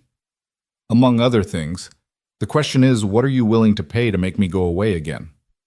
Nothing. You have nothing I want. Don't I? Malcolm pulled out a folder, slid it across the table. The real Sterling Industries financial records. Not the sanitized versions you show the board, but the actual numbers. The creative accounting that makes your profit margins look better than they are. The offshore accounts that hide certain transactions. All perfectly legal, of course, but imagine how your clients would react if they knew the truth about your stability. Olivia didn't touch the folder. You're talking about destroying a company that employs 12,000 people because of a childhood grudge? I'm talking about taking what should have been mine. Father built that company for his children, all his children. He built it for someone who could run it. That wasn't you 5 years ago, and it isn't you now. We'll see about that. Malcolm stood, buttoning his jacket. You have 48 hours to consider a buyout. Sell me Sterling Industries for half its market value, or I release everything. Your clients will run, your board will demand your resignation, and everything you've built will crumble, just like you made my life crumble when you turned father against me. I didn't turn him against you, Malcolm. Your embezzlement did that. Oh yes, she added, seeing his surprise. I know about the money you stole from the company accounts. Father knew, too. He just chose to handle it quietly to protect your mother from the shame. You can't prove anything. I don't need to. I just need you to know, that I've always known, and that if you want to play this game, I have ammunition too. Malcolm's composure cracked slightly. You always were too clever for your own good.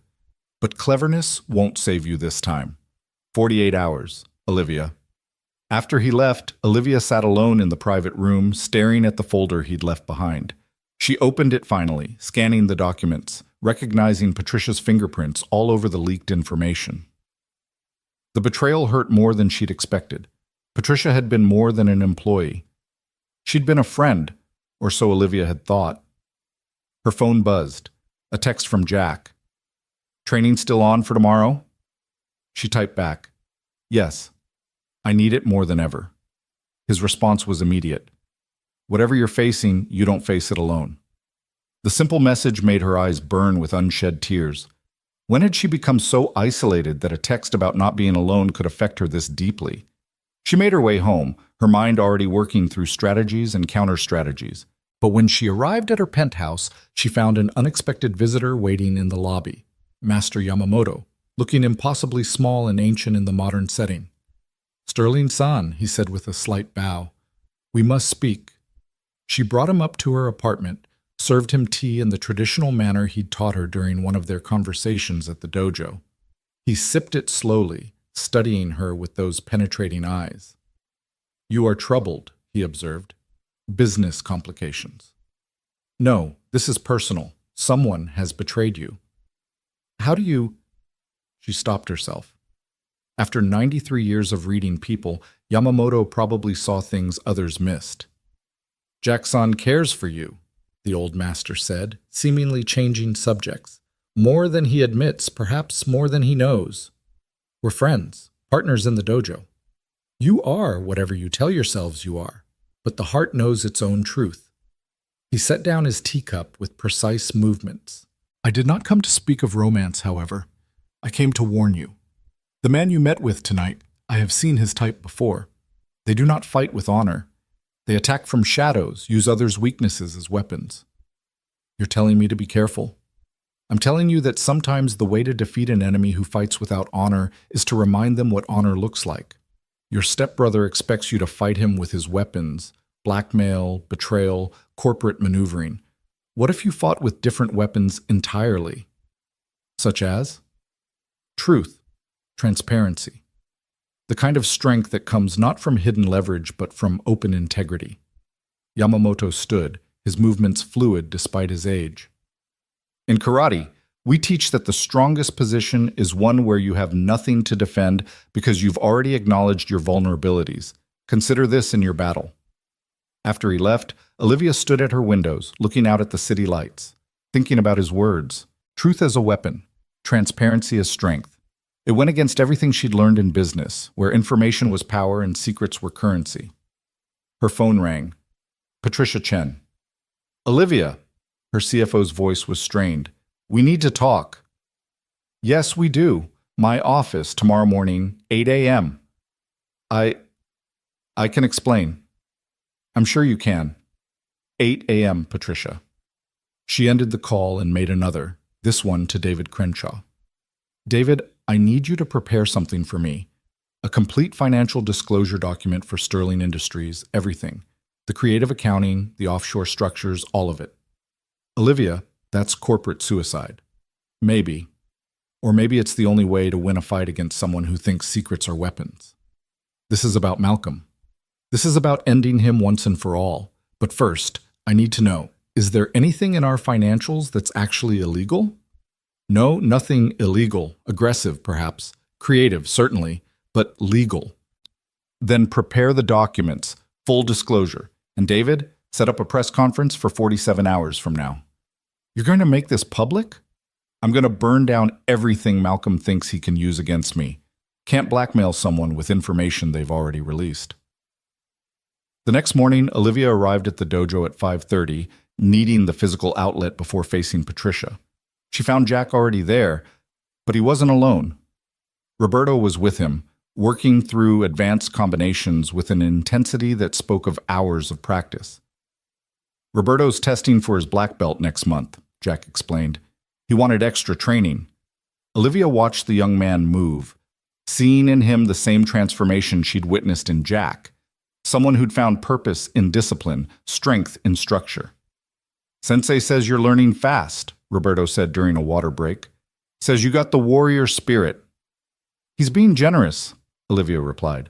No, Jack corrected. I'm being accurate. Roberto, give us the room. After the young man left, Jack faced Olivia. You didn't sleep. That obvious?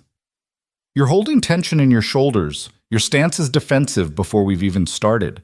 He moved behind her, his hands working at the knots in her shoulders. Want to talk about it? She told him everything. Malcolm's threats, Patricia's betrayal, her plan to go fully transparent before Malcolm could use the information against her. It's risky, Jack said when she finished. You're essentially performing surgery on yourself in public. Better than letting him do it. Or, Jack turned her to face him, his hands still on her shoulders. You could let some of us help carry this. You have allies, Olivia. Use them. This is my fight. No fight is ever just yours when you have people who care about you. The weight of his words, the implication in them, made her breath catch. Jack, I know what I said yesterday, about it being too personal, but I was wrong. It's personal that makes us fight harder, care more, refuse to give up. Emma was personal. That's why losing her almost destroyed me. But you, he paused, seeming to search for words. You're personal too, and I'm tired of pretending otherwise. What are you saying? I'm saying that when you face Malcolm, you won't face him alone. I'm saying that Patricia betrayed you, but not everyone will. I'm saying that He stopped, cupped her face in his hands. I'm saying that somewhere between that night in the alley and this morning in this dojo, you became essential to me. Jack. He kissed her, soft at first, then deeper as she responded. It was a kiss that acknowledged all the broken places in both of them, all the scar tissue and armor, and found beauty in the damage. When they finally pulled apart, both were breathing hard. I'm not good at this, Jack said. I haven't been with anyone since Sarah died. I don't know how to be what you need. You already are, Olivia said. You're the person who sees me clearly and doesn't run. That's everything. They trained then, but it was different, charged with new awareness, with possibilities acknowledged if not fully explored. Every contact carried weight. Every correction was a caress. Every successfully executed technique was celebrated with touches that lingered. When Olivia finally left for her office, she felt centered in a way she hadn't in days. Whatever happened with Malcolm, with Patricia, with the company, she wouldn't face it alone. Patricia was already waiting when Olivia arrived, looking haggard, older than her 52 years. She stood when Olivia entered, a folder clutched in her hands. I brought everything, Patricia said without preamble.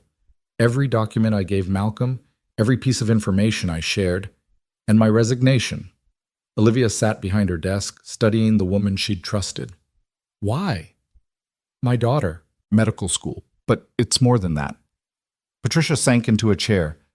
Malcolm found out about the affair I had 3 years ago. My husband doesn't know. He threatened to tell him, to destroy my marriage along with my daughter's future. So you chose to destroy my company instead? I thought I could control it, limit the damage, give him just enough to make him go away. Patricia laughed bitterly. I should have known better. People like Malcolm don't go away. They just demand more. No, Olivia agreed. They don't go away. That's why I'm going to destroy him.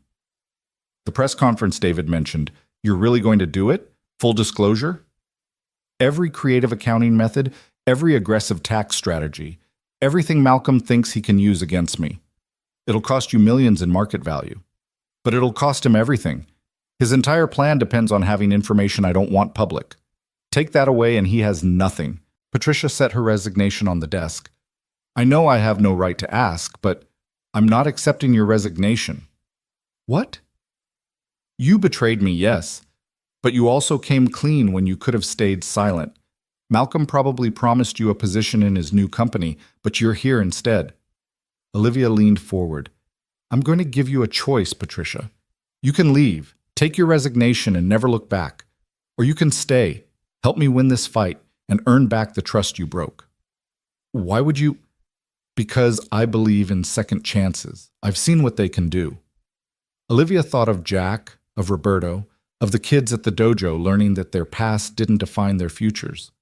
But if you stay, you work to earn redemption. You stand beside me at that press conference. You own your part in this, and you help me rebuild whatever we lose. Patricia's eyes filled with tears. I'll stay. I'll do whatever it takes. Good.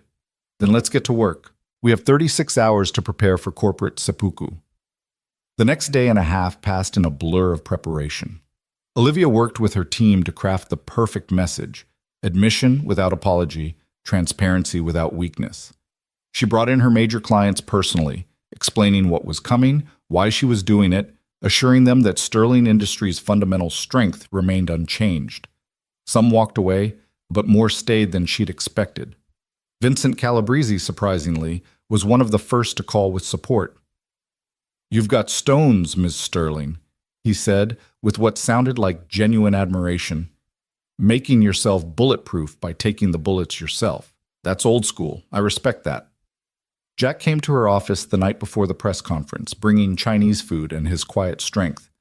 You ready for this? He asked, watching her pace her office like a caged predator. I'm ready to end it, to stop looking over my shoulder for Malcolm's next move. That's not what I asked. She stopped pacing, really looked at him. He'd dressed up for him, dark jeans, a button-down shirt that brought out his eyes. He looked like what he was, a warrior in civilian clothing, dangerous and safe at the same time. I'm terrified, she admitted. I've built my entire life on controlling information, managing perception. Tomorrow I give all that up. No, Jack corrected. Tomorrow you trade control for freedom. There's a difference. What if I lose everything? Then you rebuild. You've done it before. When? When you were 8 and your mother died. When your father followed her. When Malcolm tried to take your company the first time. You're a survivor, Olivia. Tomorrow is just another battle. Will you be there? Front row. Roberto, too, and Master Yamamoto. Your corporate board might not understand what you're doing, but your dojo family does. My dojo family, Olivia repeated, liking the sound of it. Is that what we are? Among other things, Jack said, pulling her close. We're many things, Olivia Sterling. Warrior and student, teacher and CEO, broken people helping each other heal. Tomorrow, we add another title. Winners. You sound very certain. I am. You know why? Why? Because I've seen you fight. In an alley, in a boardroom, in the dojo. You don't know how to lose, even when you're afraid. Especially when you're afraid. The press conference was scheduled for 2 o'clock, but by noon the lobby of Sterling Industries was already packed with reporters. Word had leaked that something major was happening, though no one knew exactly what. Olivia stood in her office, looking down at the gathering crowd, wearing the armor of corporate power. A black Chanel suit that cost more than most people's cars, her mother's pearl necklace that she only wore for the most important battles. Patricia stood beside her, hands trembling slightly as she held the disclosure documents. The board is furious, she reported. 3 of them are threatening to call an emergency meeting to stop you. Let them try, Olivia said calmly. By the time they organize, it'll be done. Her phone buzzed. A text from Malcolm. Last chance, walk away now, or I'll be in that crowd, ready to ask questions that will destroy you. She typed back. Front row is reserved for people who matter. You'll have to stand in back. David Crenshaw entered, looking like he'd aged 5 years in 2 days. The legal team is having collective heart failure. The PR department has essentially staged a revolt, and your head of investor relations just submitted her resignation. Anyone else want to jump ship before I steer us into the storm? No, David said firmly. The rest of us are with you. Crazy as this is, we're with you. Olivia turned from the window to face her assembled team, David, Patricia, Marcus, and a handful of others who'd chosen to stay. Then let's go make corporate history. The elevator ride down felt like descending into battle. Olivia focused on her breathing, using the techniques Jack had taught her to center herself. As the doors opened to the conference room, she saw him immediately, front row as promised, wearing his only suit, looking uncomfortable but determined. Roberto sat beside him in what was probably his first suit ever, and Master Yamamoto was there too, his presence lending an air of gravitas that had nothing to do with corporate power. But it was the person sitting next to Jack who made Olivia's step falter for just a moment. Sarah Morrison's sister Jennifer, whom Olivia had tracked down and invited without telling Jack. The resemblance to her late sister was strong enough that Olivia saw Jack's jaw tighten when he noticed her. Malcolm was there too, standing in the back despite her jab about the front row, his expression smug. He'd brought his own reporter, someone from a financial blog known for takedown pieces on corporate executives. Perfect. Let them all watch. Olivia took the podium, waiting for the crowd to settle. The lights were harsh, the cameras numerous, but she'd faced worse. She'd faced 3 men in an alley. She'd faced her own broken places in a dojo at dawn. She could face this. "Ladies and gentlemen," she began, her voice carrying the authority of someone who'd built an empire from ruins. Sterling Industries has always prided itself on innovation, on pushing boundaries, on finding creative solutions to complex problems. Today, we're innovating again, but not in the way you might expect. Today, we're innovating in transparency. She saw Malcolm lean forward, anticipation clear on his face. He thought she was about to fall on her sword. He was half right. Over the past decade, Sterling Industries has used every legal financial tool available to maximize our profits and minimize our tax burden.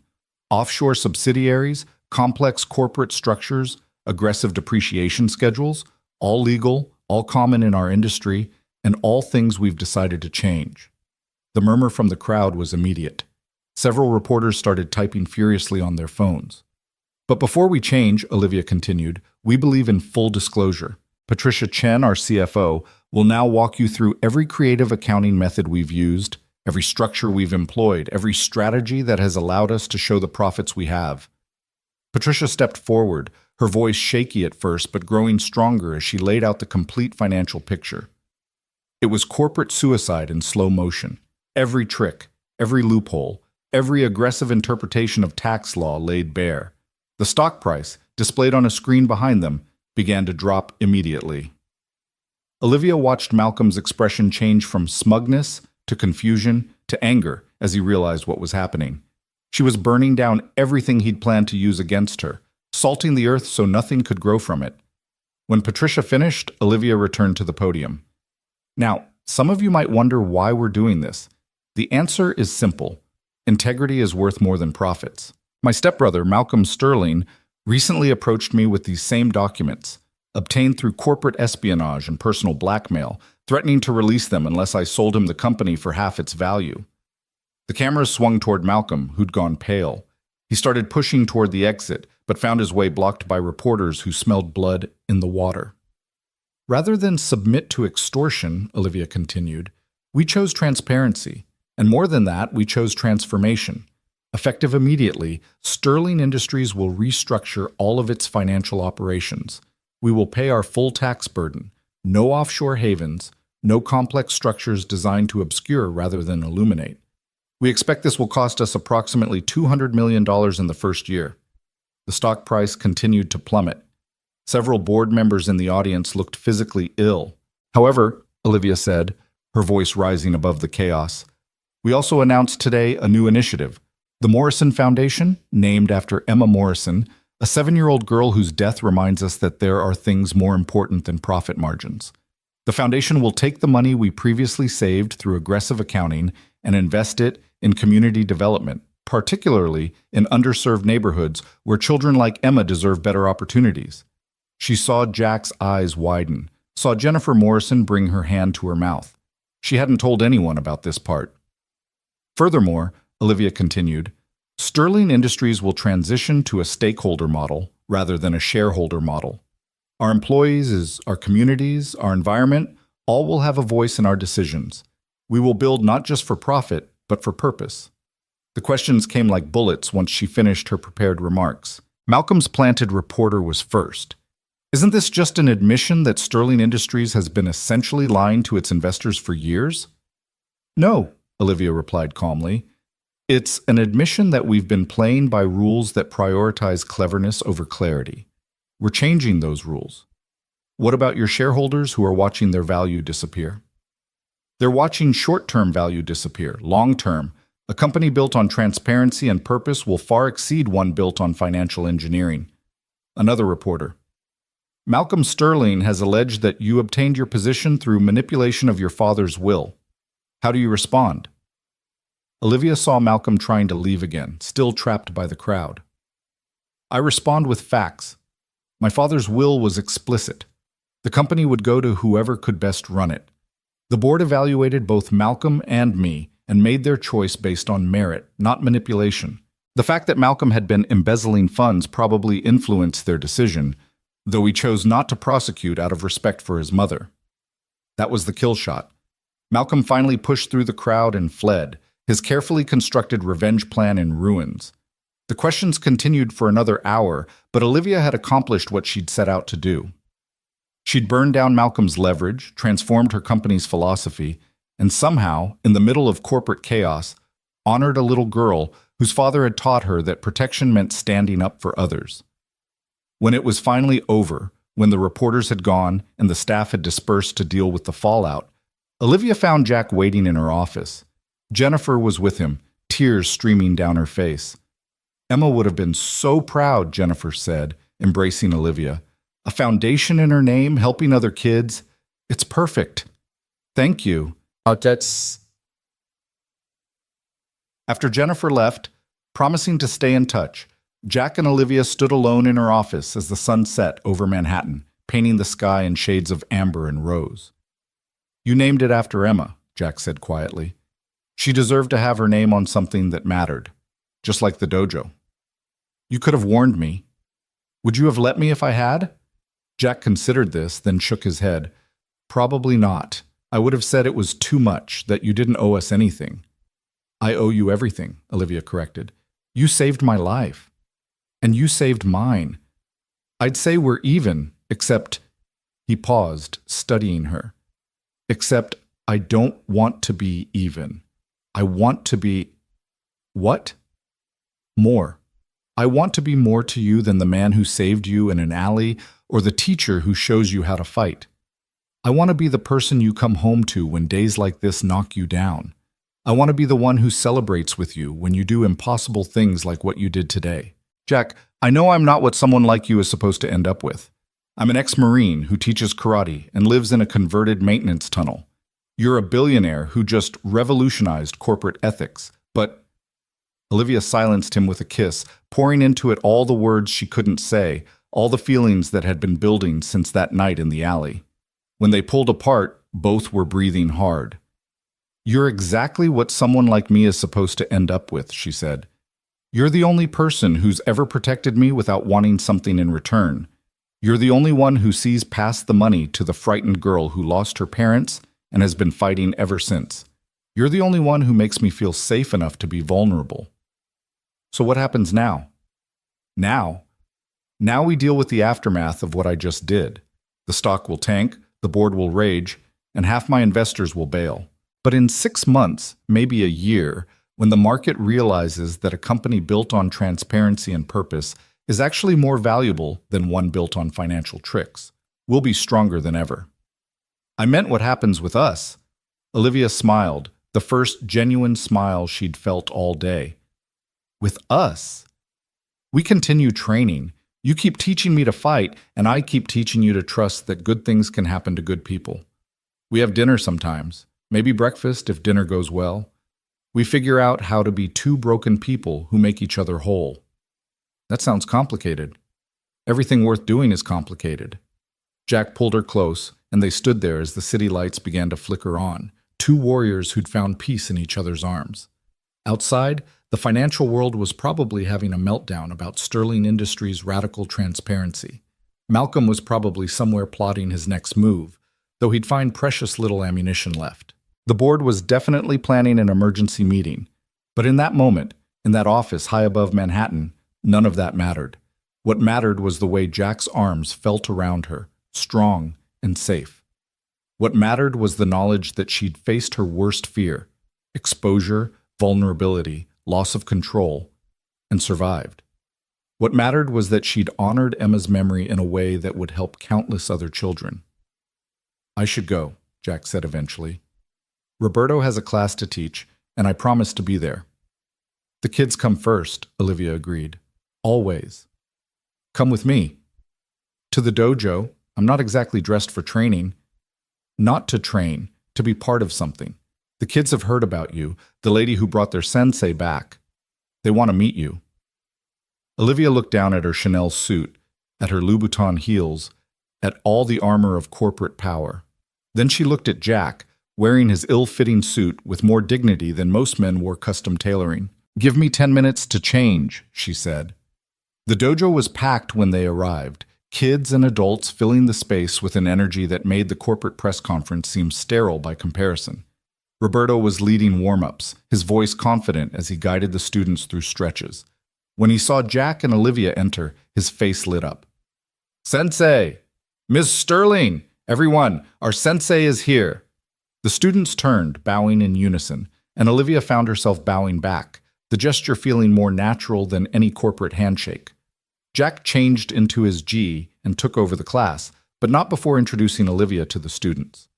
"This is Ms. Sterling," he said. "She's the reason we have this dojo, the reason we can train together.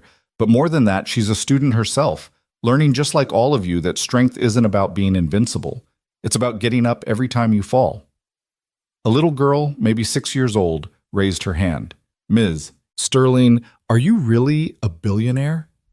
Olivia knelt down to the girl's level. "I am. But you know what's more important than being a billionaire?"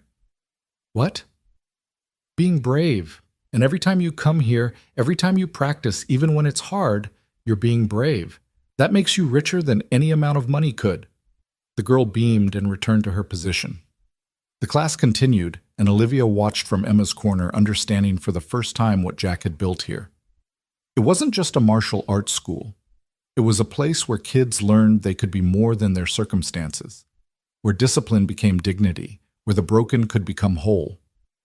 Her phone buzzed with messages. The board demanding answers, reporters wanting follow-ups, investors threatening litigation.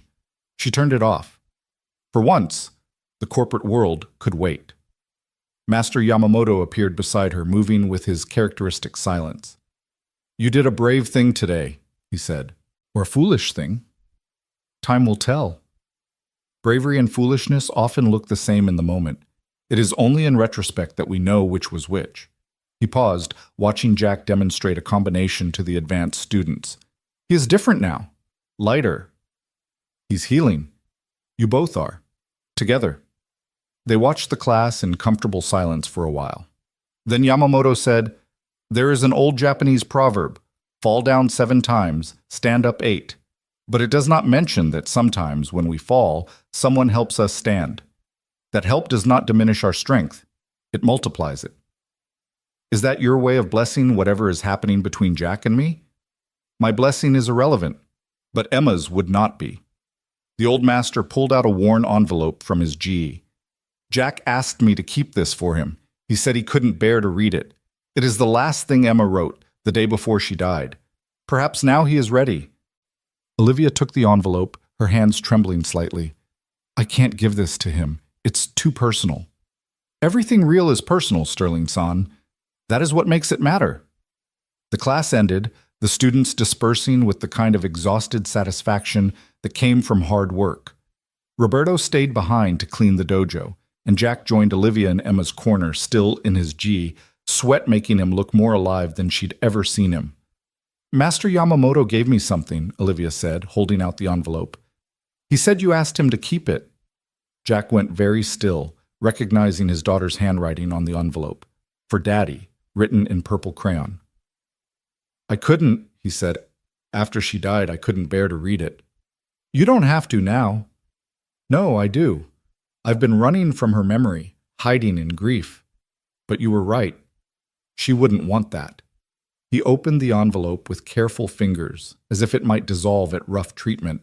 Inside was a drawing, stick figures representing Jack and Emma, standing in the dojo, both wearing black belts even though Emma had only made it to purple. Above them, she'd drawn a rainbow, and underneath in her careful printing, "Daddy is the strongest because he protects everyone. When I grow up, I want to protect everyone too. Love, Emma. P.S. Thank you for teaching me to be brave." Jack's tears came silently, running down his face as he held his daughter's last message. Olivia wrapped her arms around him, holding him as he grieved and healed in equal measure. "She knew," he said finally. "She understood what I was trying to teach her. She understood who you are. A protector, a teacher, a father who loved her enough to show her how to be strong. I couldn't protect her from that drunk driver. No. But you protected her from thinking the world was only darkness. You gave her 7 years of light. That matters, Jack. That matters more than anything." They stayed there as the dojo grew quiet around them, two people who'd found each other in violence and built something from the wreckage. Outside, New York continued its relentless pace, indifferent to personal transformation. The stock market was probably calculating Sterling Industries' losses. Malcolm was probably drinking himself into oblivion. The board was probably drafting resolutions. But in Emma's corner, in a dojo built on second chances, Jack Morrison and Olivia Sterling held each other and understood that sometimes the greatest strength came from admitting weakness, the greatest wealth from giving it away, and the greatest love from those who'd lost everything and chosen to love again anyway. "What happens tomorrow?" Jack asked eventually. "Tomorrow I fight the board, convince the investors, and rebuild the company on new foundations." "And tomorrow night?" "Tomorrow night I have a karate lesson with a very demanding teacher." "He sounds difficult." "He is, but he's worth it." Jack kissed her then, soft and deep, a promise of tomorrows they'd face together. When they finally left the dojo, walking out into the New York night, they walked as partners in the truest sense, not just in business or training, but in the complicated, messy, beautiful business of living. The city stretched out before them, full of dangers and possibilities in equal measure. But for the first time since that night in the alley, neither of them walked alone. They had each other, and they had the knowledge that sometimes the most unexpected encounters led to the most profound transformations. In the distance, sirens wailed, the city's constant reminder that danger never slept. But danger had brought them together, and from that danger, they'd built something stronger than either could have imagined. A dojo where kids learned to hope, a company learning to value purpose over profit. A love story between two people who'd forgotten how to trust happiness until they found it in each other. As they reached the corner where they would part, Jack heading to his small apartment that Olivia was already planning to help him leave, Olivia to her penthouse that felt less empty knowing he existed, Jack stopped. "That first night in the alley," he said, "I almost didn't intervene.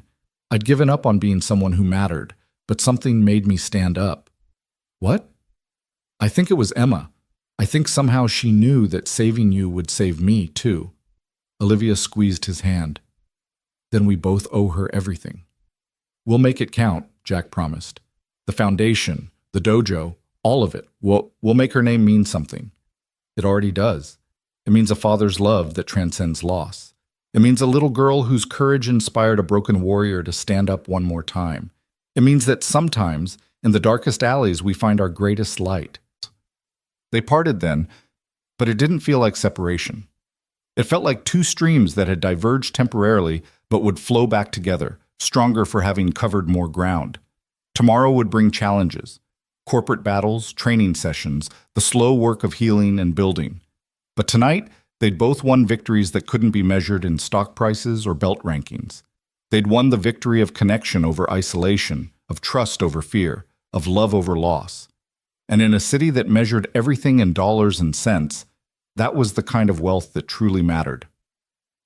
The wedding wasn't supposed to happen in the dojo, but when the historic church they'd booked had a pipe burst that morning, it seemed like fate rather than misfortune. Roberto and the advanced students had transformed the space in 3 hours flat, hanging white silk across the weapons wall, arranging orchids, Emma's favorite flower, according to Jennifer, in simple glass vases, setting up chairs for the 100 guests who represented the unlikely merger of two very different worlds.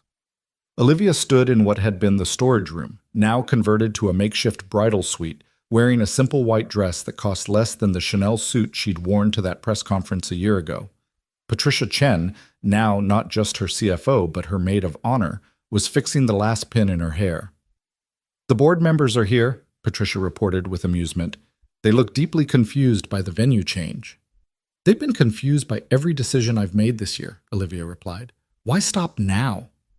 It had been a year of transformation that exceeded even Olivia's ambitious projections. Sterling Industries' stock had initially crashed 40% after her transparency announcement, but within 6 months it had not only recovered but surpassed its previous high. The company's new stakeholder model had attracted a different kind of investor: patient capital, impact funds, sovereign wealth funds from countries prioritizing sustainable development. The Morrison Foundation had already provided scholarships for 300 kids and funded 5 new dojos in underserved neighborhoods. But more importantly, the company had soul now. Employees worked harder for a mission they believed in than they ever had for quarterly bonuses. The turnover rate had dropped to near zero. They'd even won back clients they'd lost, drawn by the novel concept of a real estate company that actually cared about communities. Malcolm had disappeared entirely, his reputation destroyed by the attempted blackmail. Last Olivia heard, he was in Dubai, trying to reinvent himself in a market that didn't know his history. She found she didn't care anymore. That chapter was closed. 5 minutes, Jennifer Morrison announced, peeking in. She'd become a regular at the dojo, teaching a children's art class on weekends, her presence a living connection to Emma that brought Jack comfort rather than pain. Through the door, Olivia could hear the string quartet warming up, students from Juilliard who trained at the dojo in exchange for lessons. Everything about this day was a blend of worlds that shouldn't work together, but did. Master Yamamoto appeared in the doorway, dignified in his formal kimono. At 94, he'd insisted on officiating, having gotten ordained online specifically for this occasion. "It is time, Sterling-san, though I suppose after today that will no longer be your name." "Morrison Sterling," Olivia corrected. "We're both keeping our names, just adding to them." "Modern solutions," Yamamoto said with a slight smile. "Jack-san is nervous, by the way. He has checked the door 17 times to make sure you have not changed your mind." "Never," Olivia said firmly. The ceremony itself was a blur of moments that would crystallize in memory later. Vincent Calabrese, of all people, walking her down the aisle because he'd become an unlikely friend and she had no father to do it. The gasp from the corporate crowd when they saw Jack in his dress uniform, medals they'd never known about making him look like the warrior he was. Roberto standing as best man, no longer the gang member from that first day but a college freshman on full scholarship, teaching at the dojo part-time. But the moment that stopped time was when Jack saw her walking toward him. His face transformed with a joy so pure it made several people tear up. He'd learned to smile again over the past year, but this was different. This was a man who'd thought happiness was behind him, discovering it was still ahead. "You came," he said when she reached him, quiet enough that only she could hear. "Did you doubt I would? Every day for the past year I've woken up afraid you'd realize you could do better. Every day for the past year I've woken up knowing I couldn't." Master Yamamoto cleared his throat. "Dearly beloved, we are gathered here in this place of discipline and growth, where warriors are forged and children learn to be strong." The vows were simple, personal, nothing like the elaborate productions Olivia had attended in her corporate life. Jack spoke about finding light in darkness, about second chances and the courage to accept happiness. Olivia talked about strength that came not from standing alone, but from choosing to stand together. When Yamamoto pronounced them married, when Jack kissed her with a tenderness that held a year of healing and hope, the dojo erupted in a mixture of applause and traditional martial arts shouts that probably violated several wedding protocol rules. The reception was held right there in the dojo, catered by the dim sum restaurant next door whose owner Jack had helped with a break-in 6 months ago. Board members in $1,000 suits sat next to kids from the neighborhood, eating pot stickers and talking about things that had nothing to do with quarterly earnings. Olivia's corporate friends watched in fascination as Roberto's former gang friends, now all enrolled in GED programs, performed a martial arts demonstration. "This is the strangest wedding I've ever attended," David Crenshaw admitted to Olivia during the reception. and somehow the most genuine. That's because it's not a merger, Olivia replied, watching Jack teach a curious board member's child a basic defensive stance. It's a partnership. As the evening wound down, Jack and Olivia found themselves in Emma's corner, taking a break from the celebration. Above the plaque Olivia had installed was a new addition, the drawing Emma had made, now framed, showing her father as a protector.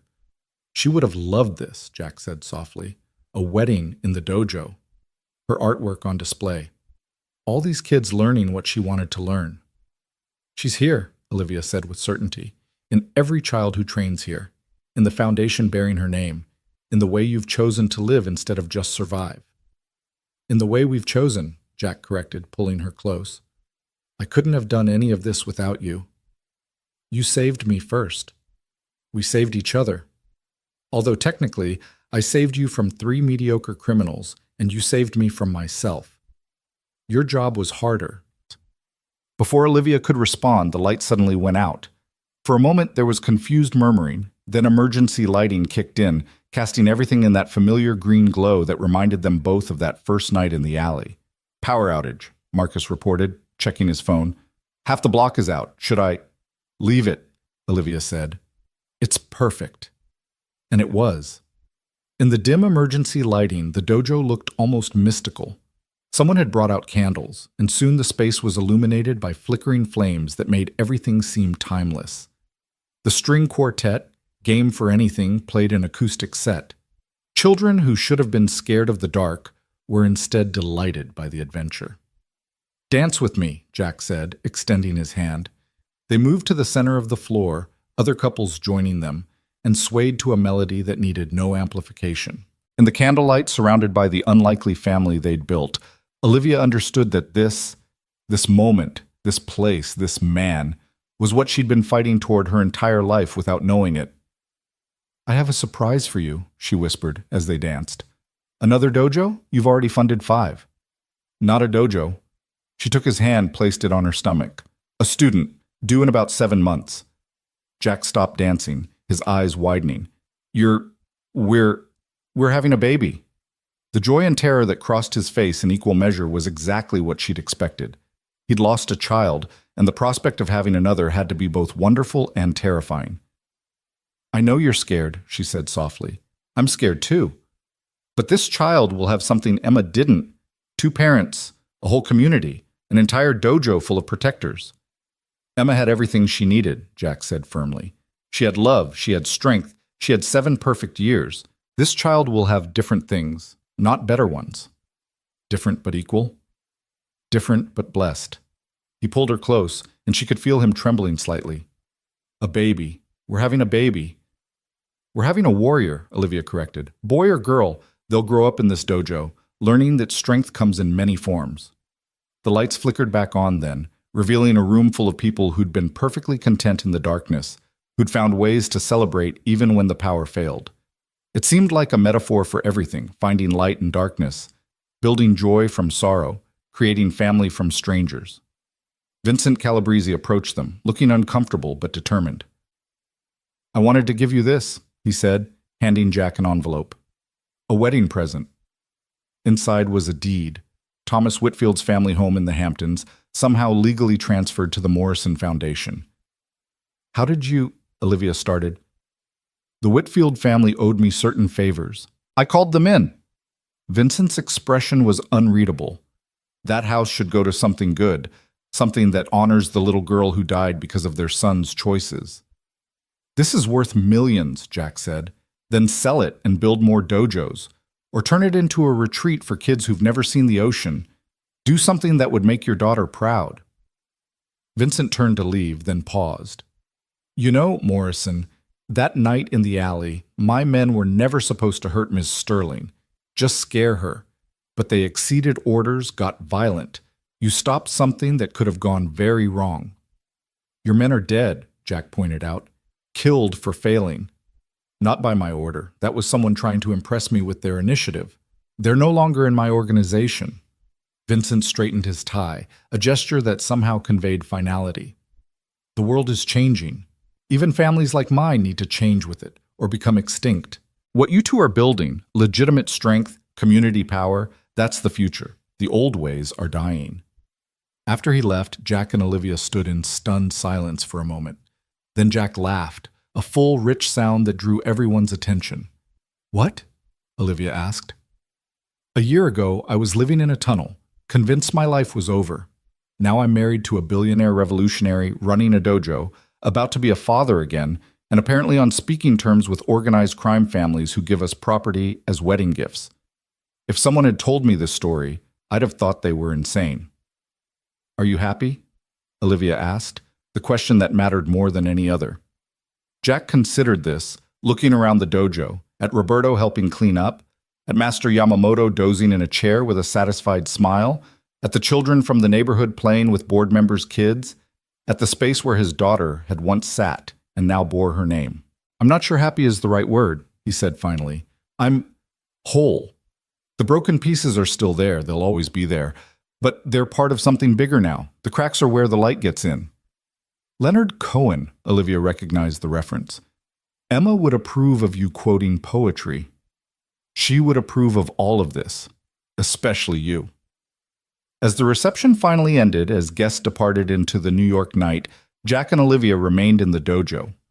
They didn't have a honeymoon planned. There were classes to teach, a company to run, a pregnancy to navigate. Their life wouldn't suddenly become easier because they'd married. If anything, it would become more complex. But as they stood together in the space that had brought them together, that had healed them both in different ways, they knew they had something more valuable than ease. They had purpose. They had each other. They had proof that sometimes the worst moments in life were just preparation for the best ones.